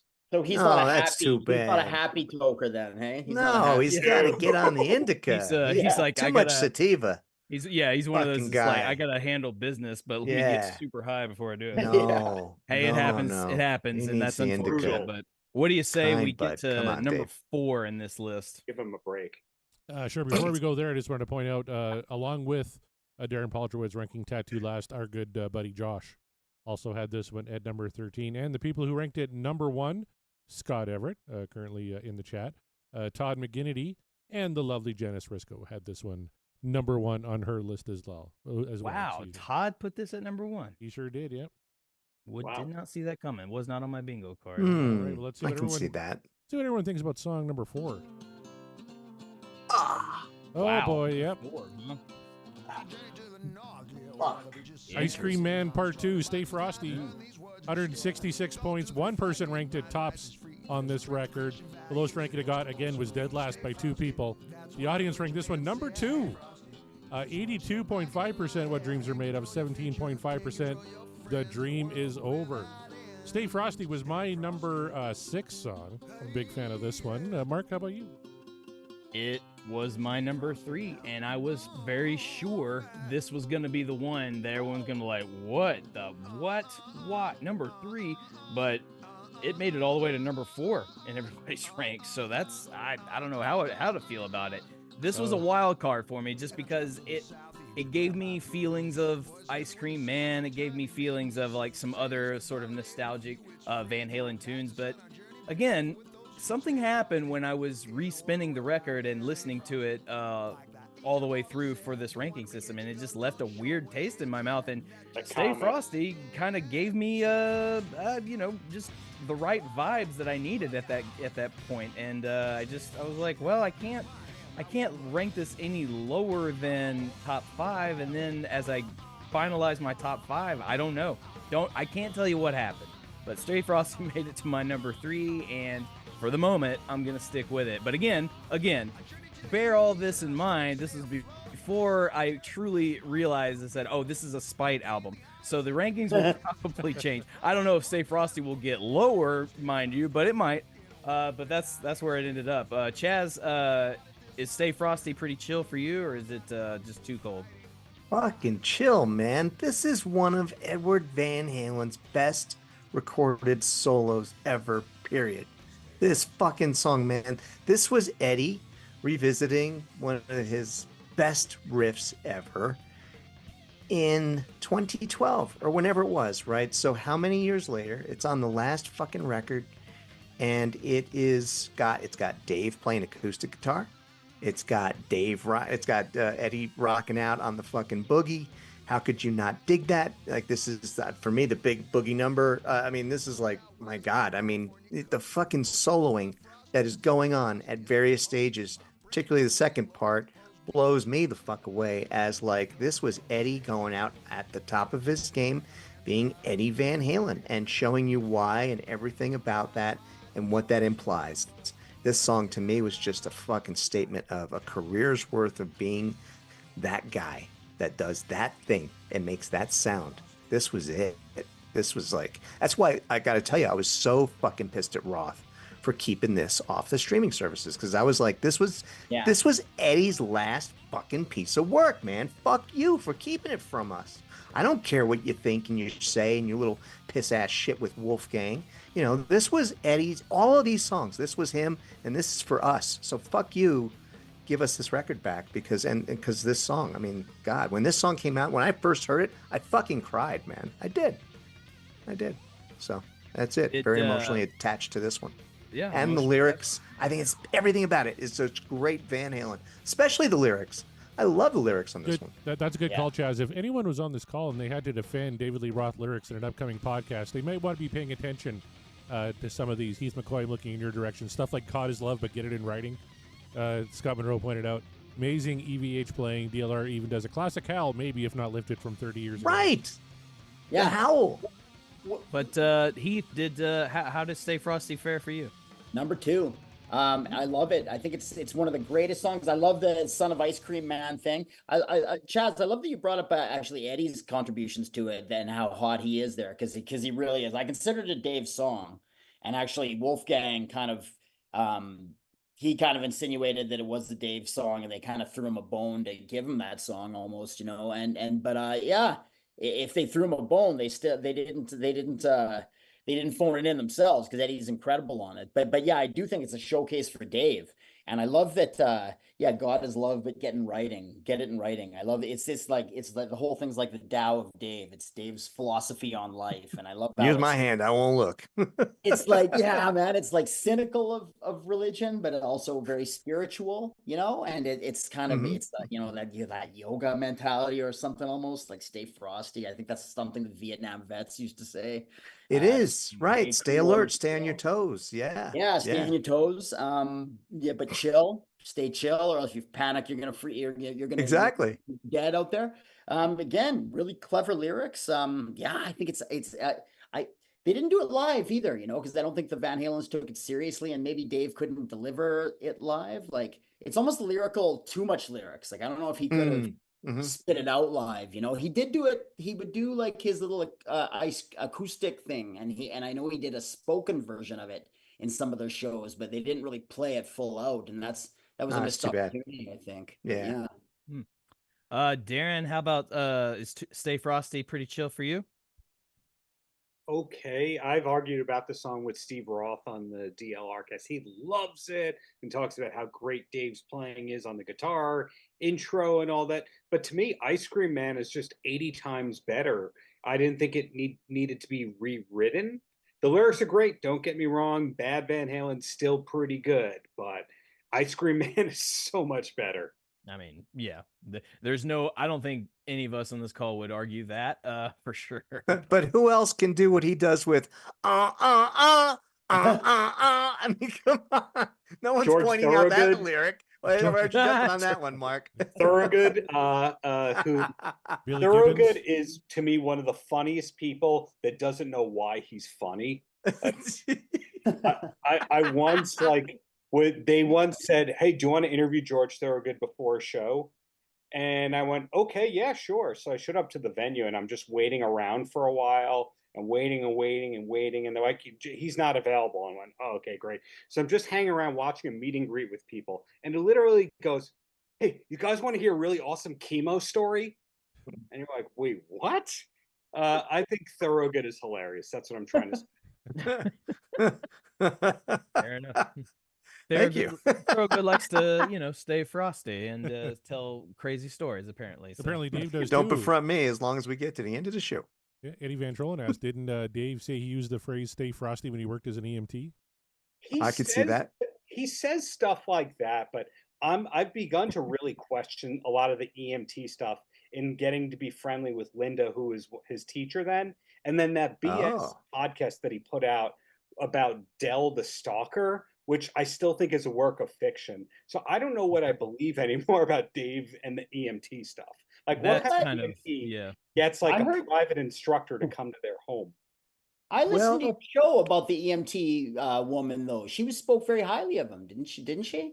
On the record. Okay. All right. This is all allegedly in his. There we go. Yeah, you get to know all these Dave people like who played in his band. And the first time I meet them, they go, "Oh, Dave's great. Dave's awesome." I've learned so much from Dave. And then the fourth or fifth conversation, they start to drop the wall a little bit. It's that seems to be a repetitive pattern. Evidently, the further we go down the allegedly speaking, allegedly, the real of life course, of yes. David Lee Roth. Eh? Yes, of course. But Yeah. all right. So now, my friends, we've entered the top 3. What shall it be? I Ooh. think there's still a track that Darren hasn't let us know should be off this album, and we're Oh no, we're in. Stay Frosty was that. Oh, was it? Okay. What? Holy shit. I don't agree with that. Oh but my fair God. enough. Whoa. Fair enough. But I get Fuck. why, based on the arguments you laid, and I will agree with you. Is Ice Cream Man a better song? Yes, obviously. What? But there you go. No way. You think Stay Frosty is better than Ice Cream Man? When Ice Cream Man came out, it was the greatest version of Ice Cream Man. When Stay Frosty came out, it got greater. That's all. Woo. So Darren's wrong. That's all right. Well, there it is. All right, then. Corey, Wanna hear what? a good chemo story? Oh man. Oh, please, number 3 before it gets too weird. Just need one bourbon, one scotch, and one beer. Darren Corey is not needs them alone in all his tonight. disdain for Stay Frosty. Chad Pollock ranked this one dead last, as did our good friend Nate from the Deep Purple podcast. Not a fan of Stay not Frosty fans. either. So. Wow. Let's see what they It have to happens. say about song number 3. Oh, this is one, Mark, we were big fans of Wow. when we did this boy. one on the show. I'm Okay. like, wow, this is peak Van Halen right here. This is a song called Yeah. Chinatown. 174 points. 2 people ranked this one as the top track from A Different Kind of Truth. The lowest it got 1 vote at number 11th. And the audience ranked this one 8th overall. Chinatown, 76.9%. What Dreams Are Made Of, 23.1%. The Dream Is Over. Full disclosure, I had Chinatown number 4, so just outside here. Oh, you're losing fans, Paul Trewitz. Scott Everett says all credibility Paul Trewitz game is gone. Chaz Charles earning credibility tonight. There you go, buddy. Whoa, Quick, Darren, Scott, so. Re-earn your credibility and tell us about Chinatown. How do you feel about it? Oh, it's excellent. And that lyric, I've been rich and I've been poor, and rich is better, definitely better. Awesome. Come on. Well, that's just true. You know, that's just factual. But I just realized I messed up my Thorogood story. He didn't say you want to hear an awesome chemo story. He said you want to hear an awesome leukemia story. Oh, that's better. Fuck. I just forget. Okay. It's even worse. I know. Jesus. Sorry, but I love Chinatown. Great song. Where'd it fall on your list? I had it at 7, but I think it's that kind of thing where all these hard rocking songs kind of blend together in the album. Mm. This and Bullet Head and Honey Yeah. Baby Doll. It's all great. I like it all. It was really hard to rank in general. That is fair. That's fair. Chaz, how about you? Where did Chinatown fall for you? Yeah, very fair. Hard to rank. Came in middle of the pack for me, and middle of the pack spanned all the way to 9. So I mean, it had to land down there. I think because for a lot of fans, it's a little more difficult. For me, I love it. I love that Wolfie was a big influence on this one. I think this was in fact his riff, if I'm not mistaken, Oh, that really? he went to his dad with. I think they kind of developed this together. So yeah, so it's hot. I think it's one of those ones where the lyrics are just so fucking clever. It's classic Dave peeling them off, telling using the stuff about the headlines, the old tabloid headlines, headless body in a topless bar, and all that other stuff. Just the whole gritty New York kind of feel to it, right? And to me, this is, great. Kind of again like the other song, dark and moody, kind of like could have been Fair Warning lyric, but this was a brand new one. So kind of proggy in places, really fucking fast, right? I'm just like, this song's a little fucking nutty. So I'm in. It's good. Just had to go somewhere, so it ended up at 9. Fair enough. And Heath McCoy, did Chinatown meet all of your expectations? Yeah, it did. I had it at 7, but that's just because it's the other stuff's so great too. But I mean, I think it's fantastic. Chaz, you talked about how Stay Frosty was like for Eddie was Eddie's last stand sort of thing, and he went out into this blaze. I agreed, but I think Chinatown, like for the way his playing is fucking on fire on this, like it just knocked me on my ass. And Alex and Wolf too. I did do Eddie and Wolf go do a kind of duel? Do they do a little bit of a duel on this song, like almost like an Elephant Gun on Eat 'Em and Smile or something, or is that a different tune? No, that's in this. Yeah, and it's so cool. Yep. It's so great. And then Dave drops nothing. Like, I mean, he's amazing. The lyrics are incredible. He paints such a picture, and he's so well read. And pulling stuff out of the tabloids with the headless man and the topless bar and all that stuff. It's just a great song. But Eddie is the star of this one. Well, the Van Halen brothers and son are the star of this one, but especially Eddie. Like, this put a lump in my throat just listening to him play. Like, this is it reminded me of how great he is, and that this album was his swan song. Like, that's why I hate it when people knock this album. Like, such a swan song, Yep. Like, well, and this one too, and this one really for me encapsulates what Roth said, which I thought was brilliant. Right? What is it? 3 parts of what is it? 3 parts original, 1 part inevitable. Right. I mean, this was just right. The kind of embodiment of that. Like, this was the 3 Van Halens. The music on this song was so fucking powerful, and it was so brand crisp and new, and it was just them. Right. So yeah, I'm with you. Too chaotic for you, Eddie Van Trollen. Really? Too chaotic? Interesting. Or is he trolling? Was someone named Eddie Van He's Trollen? trolling. I would imagine He's trolling. chaos is your fuel. So I figured this would be your number one. Look, I thought Stay Frosty was going to be my most controversial pick, being so high. It turns out, nope, because the audience ranked this one number 8. We got it at number 3 here. This is my number 1. This one resolute with me pretty well. It's no disrespect to the other tracks, but something about Chinatown just really, really landed well. I think I remember our first go through in the show with this song, and I hadn't heard it, so it was a big surprise. And then listening to it again for this for the respin was just like, I can't vote this anywhere else. Like, maybe number 2, but then what goes in the number 1 slot for me? I don't know. I just really, I love Chinatown. I thought this song just rips, and that's why it made my number 1. So. Corey, you shocked by Chinatown being number 3?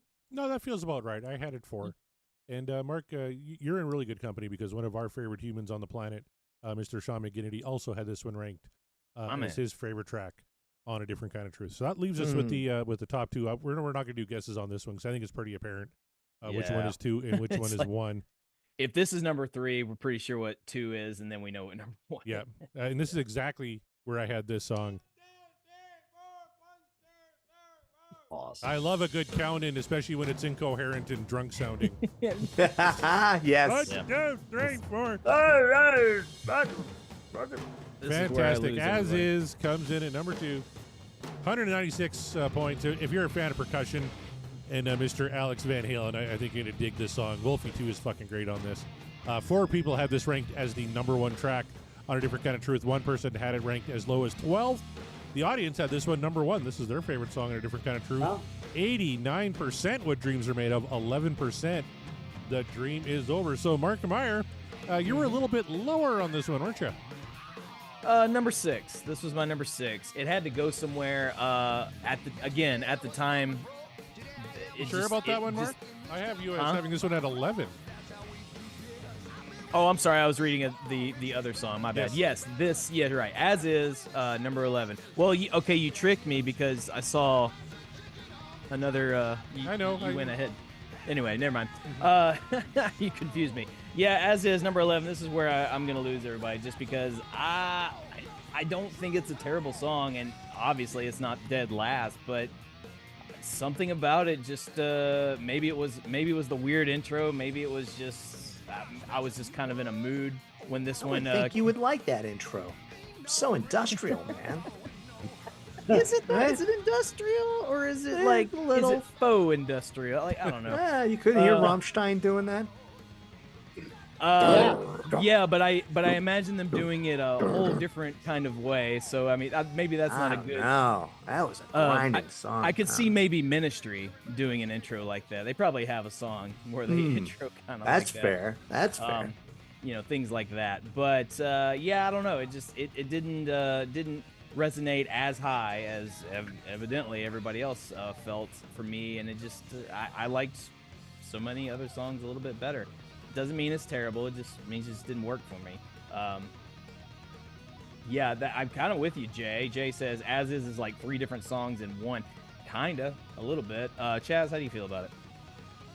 Oh man, As Is for me, this was number 2, baby.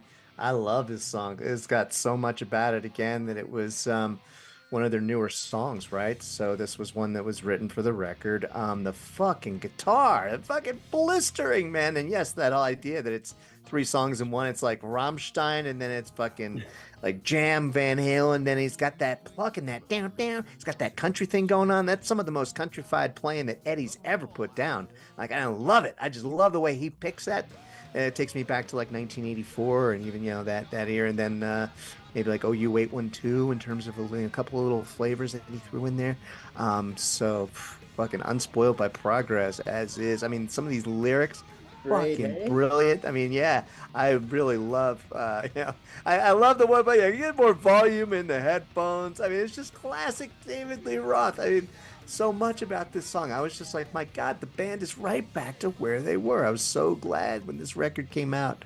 I was like, my band is back, and this song really just embodied everything about what's fucking great about Van Halen. Darren, would you agree with Chaz's assessment that there's some Rammstein in there? Because I don't. I agree with everything else he just said except that, but I believe when you make a mistake, you double down on it. You admit that you made the mistake. That's it. And I just realized it's on Mutter. It's on Mutter. Oh, for fuck's sake. Well, no. He stole it. My mistake, not yours. Oh, okay. Industrial. My mistake is the lyric that I've been rich and I've been poor, and rich is better, definitely. But that is not Bullethead. That's As Is. What I was saying before about all the heavier, faster songs on this album kind of blend together, making it hard to rank. That is a lyric from As Is, which I had as my number 1 song. Did Scott call you out on that? I'm just wondering. I lost all credibility, facts. But, you know, going to what Chaz just said and what was just said in the chat, it is kind of 3 songs in one. But more importantly, my favorite Van Halen is when it has all these different elements. It has the sweet and the savory and the crunchy, etc. A song like Hot for Teacher, where you go, it's funny and it's got a riff and it's got a chorus and it's got great lyrics and it's, you know, all that kind of stuff. I look at As Is and I say it's one of those songs where it has all of that. And that is why I put it at number 1. Hey! Yeah, Heath McCoy, does As Is follow suit with you? Yeah, it's number 3 for me. I love it. I'm happy to see it's so high. I didn't think it was going to be this high, actually. Alex Van Halen, first up, we're talking about that opening drum riff, like John Bonham and a few other people. Like Alex is one of the kings of the identifiable drum intro. I'm thinking about like Everybody Wants Some and AFU, too, and you know, Hot for Teacher, obviously. It's just instantly identifiable. And if this album, this song deserves to be up there, that kind of tribal, it really reminded me of Everybody Wants Some. And and again, the Van Halens, like Eddie, this is one of Eddie's finest moments on this album, and it's his playing is amazing. And I love, like, I've Been Rich and I've Been Poor. Rich is better, totally better. Dave is super witty in this one. The chorus is bang on. I think it's a great song. All right. So As there Is. You have it. As Is, so it ever was. And now that leaves just the one left, which we all kind of I think we all sort of had a guess as to how this was going to go.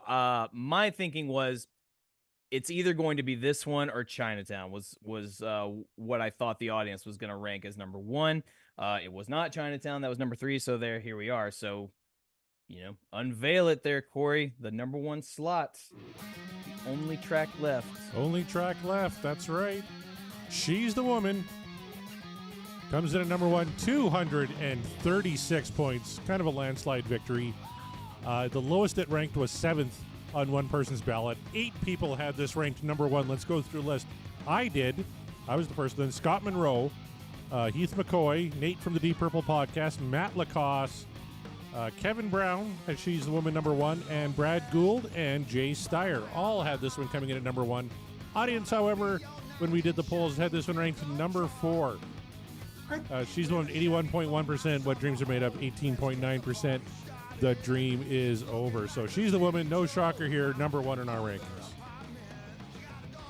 For me, it was number 6. Like Tattoo had just beat it out, but again, upon reflection, it probably should go higher, especially after more context.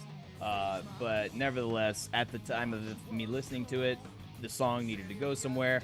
It didn't land with me as high as everybody else, obviously, but it's a good song. I'm not denying it's a good song. It's absolutely killer. But for me, for right now, it was number 6. It will absolutely change. So I'll throw it to you guys who absolutely love it. Heath McCoy, tell us your thoughts on She's the Woman. I love this trailer park saga that Dave has created, and it's so witty. I don't know if you're our American friends. I don't know if you're familiar with the show Trailer Park Boys. Oh, quite so, yes. Yeah. Bubbles and Ricky and this would have been Julian. Perfect. What are you kidding? Yeah, man, this would have been so perfect on Trailer Park Boys. It's the story of Trailer Park Boys, right. you know. And I love how he's creating he's creating his own lexicon. You know, the menage. What does he say about the menage? Suburban menage a trois was worth exploring. Yeah. The lyrics are so great, and musically it hits. I mean, and it does harken. They resurrected it from the past and everything, and they really put a jet engine in it too. And I mean, this thing hits. This is a big statement. This thing hits like Panama to me. It's such. Like it just hits so hard. It's just a powerful, immediate, grab you by the balls song. It's just from all 4 of them. It definitely deserves to be number 1, and it should have been the first single. It definitely should have been the first thing. I'll give you that one. I think Scott Monroe had said this would have fit perfectly on Van Halen 2. Yep. I don't disagree with that sentiment whatsoever. Look at that. Eddie Van Trollen really likes this one. How about that? Good for you. You're not it's not too chaotic for you. Are you sure? Are you sure about that? All that wah. Darren, how do you feel about She's the Woman? So I agree with what Heath just said. I agree with what Scott is saying. But one question I had, this thought occurred to me. This is one of the songs that we know is a holdover from the 70s Van Halen. But this sounds like the only chorus on the album that I can easily hear Michael Anthony singing.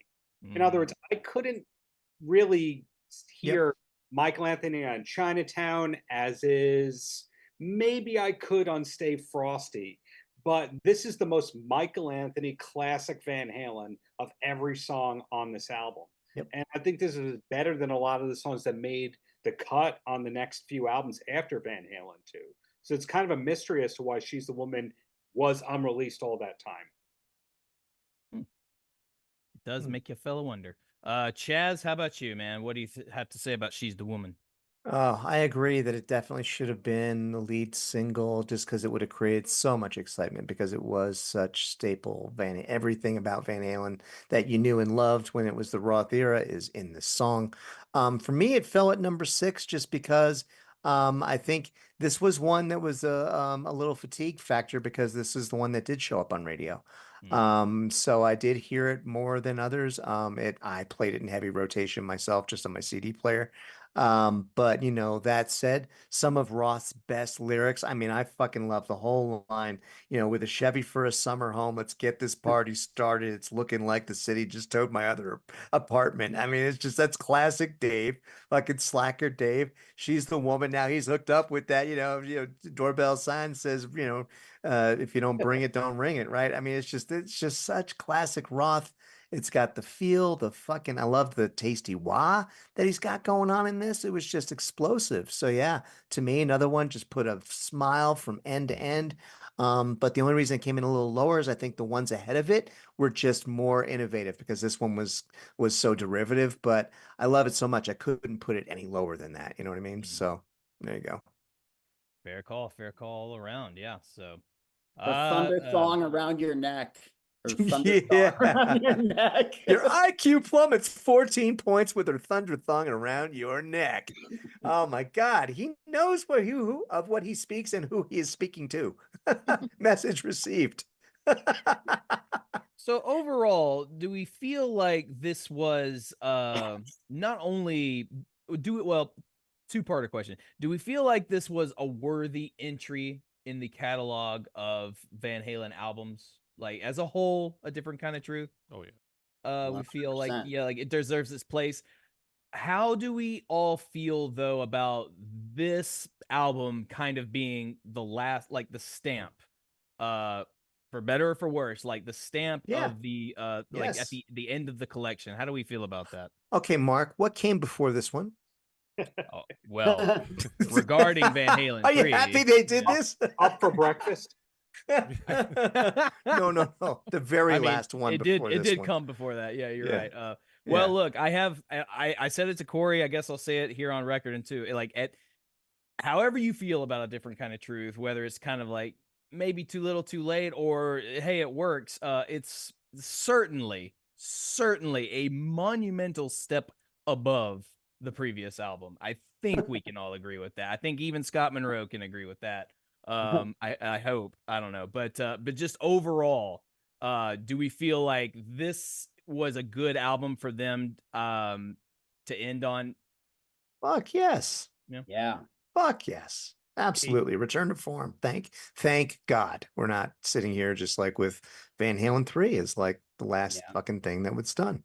The only bitter part about it is, I mean, if technically, then that shitty live album is actually the last thing they put out, and that bothers me. But I mean, I wipe that out of my memory and say that this is the last thing they ever did, and it's I mean, it would have been nice to see, as great as Wolfie is here, and how as much as he reinvigorated things, it would have been nice to see Mikey come back, and I think his vocals added to this would have made things great. And I don't know if Ted Templeman can do it anymore, but if Ted Templeman could do it anymore, he's like the fifth member of Van Halen. It would have been great to see him come back too.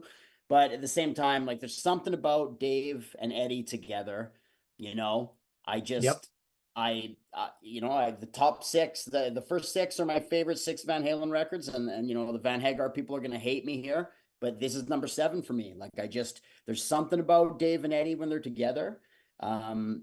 They just create this magic. And this is, I do think that this is the best swan song that they could have done. I think it's a fantastic album, really criminally underrated. I think in a cooler era, this would have been a big hit, but we're not in a cooler era. So, you know, I think that it wasn't, but you know, we're kind of, rock's not the thing anymore so much, but I think that this deserves to be a much bigger record. And it's really underappreciated. Did the production hurt it at all? Because this was produced by John Shanks, who is currently ruining Bon Jovi. We've heard this, yes. That. Yeah, I do think that.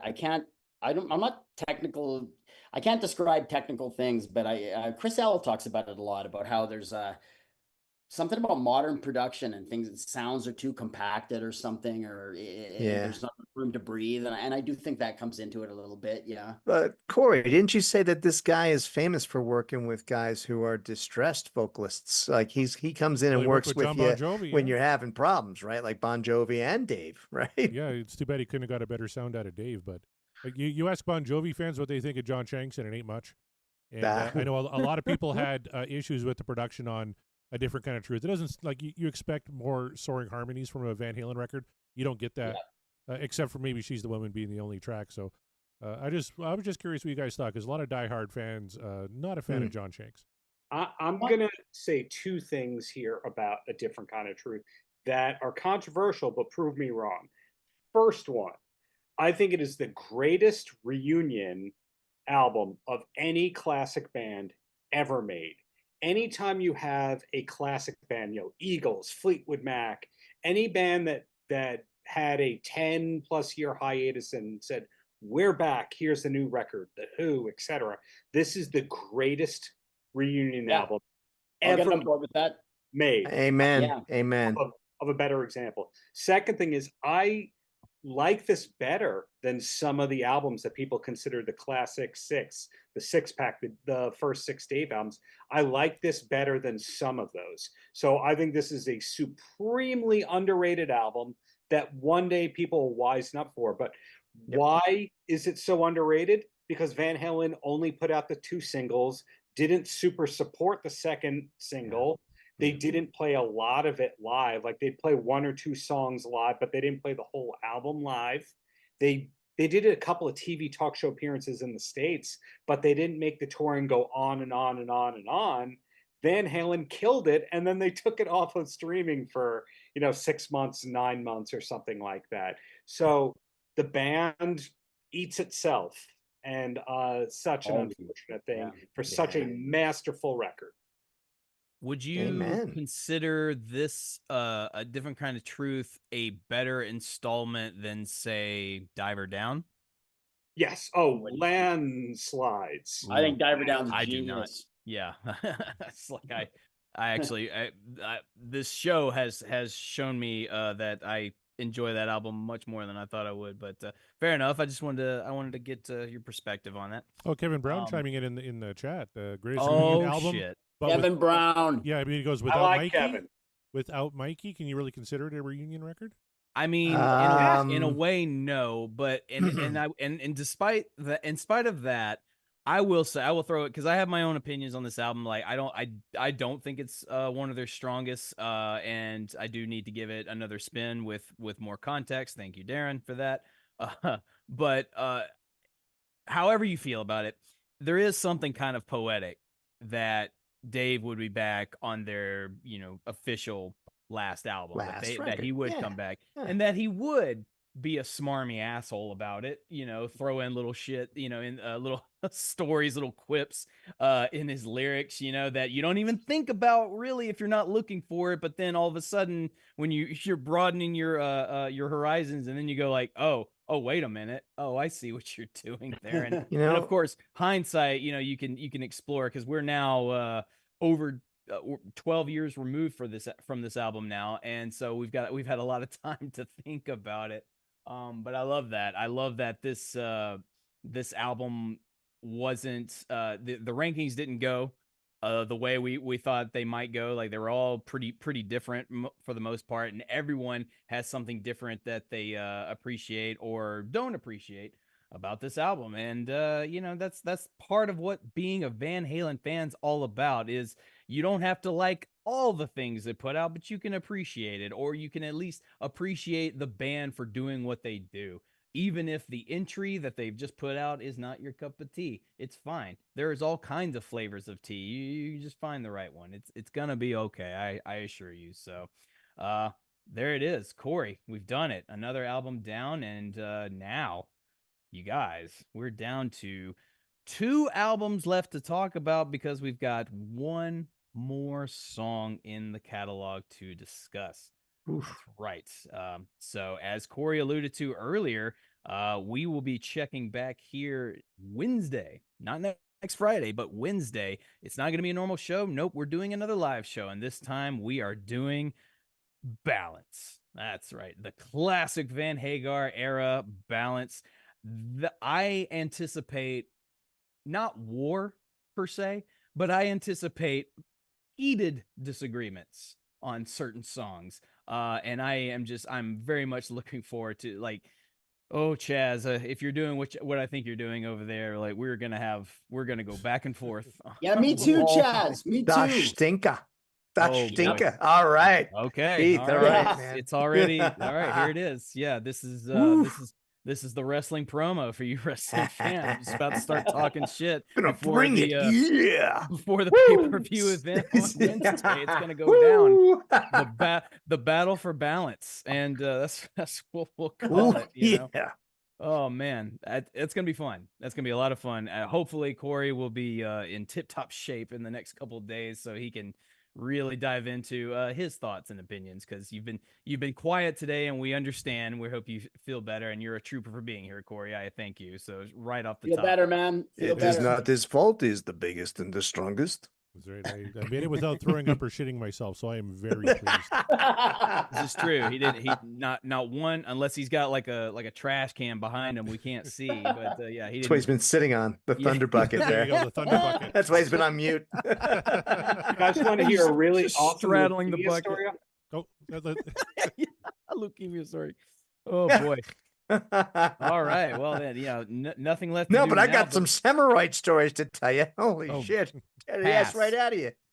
Yeah, we'll pass on those. No, thank you, if you Tom. want Thank you, Tom. Chaz's hemorrhoid stories, that's going to be a tier on the Patreon.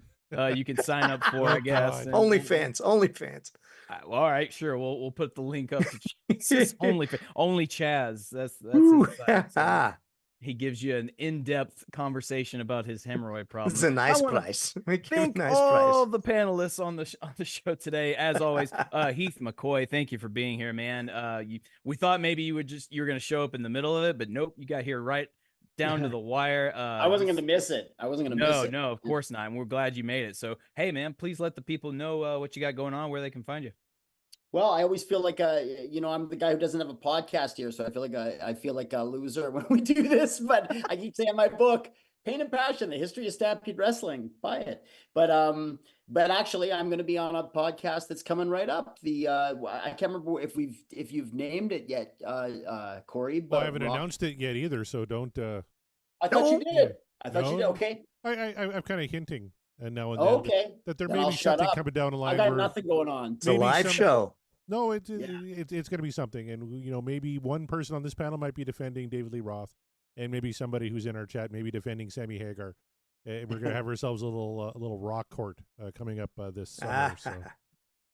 As we in this version of the show, the conversation does not stop. The arguments never cease. It's going to be another battle. So that's a little tease for what's to come. But looking forward to that. Chaz Mataz, old Chaz Charles, always a pleasure having you here. Thank or actually, you I guys. need to think of a 1930s New York gangster name for you wearing that fedora. It's like, or maybe just Chaz. That sounds like That's a pretty it. good- There you go. Just, Charlie the Lips. the mouth, like Chaz the mouth. There it is. There you go. Well, use your mouth and promote your shit. Oh, we got lots of shit to promote too, man. It's freaking verbal diarrhea over in the Chasmaverse. We Yeah. got regarding Van Halen 3 is the latest one. We're gonna talk your freaking ears off, and we're listening so you don't have to. But come over, talk and listen. We're gonna have a bunch of guests. You two are coming on to talk about what I think is Corey's favorite song on the record. Absolutely. Yeah. So, but yeah, every track being dissected with Scott, the Silver Surfer Monroe, Greg Wolfie Wolf, and myself. So come over and listen to that. And of course, we got Rush Rash, which is all things Rush. So there you go. Right on. Yep. Lots to there's a lot in the But- Chasmaverse. So get started now if you want to catch up on everything. There's so much.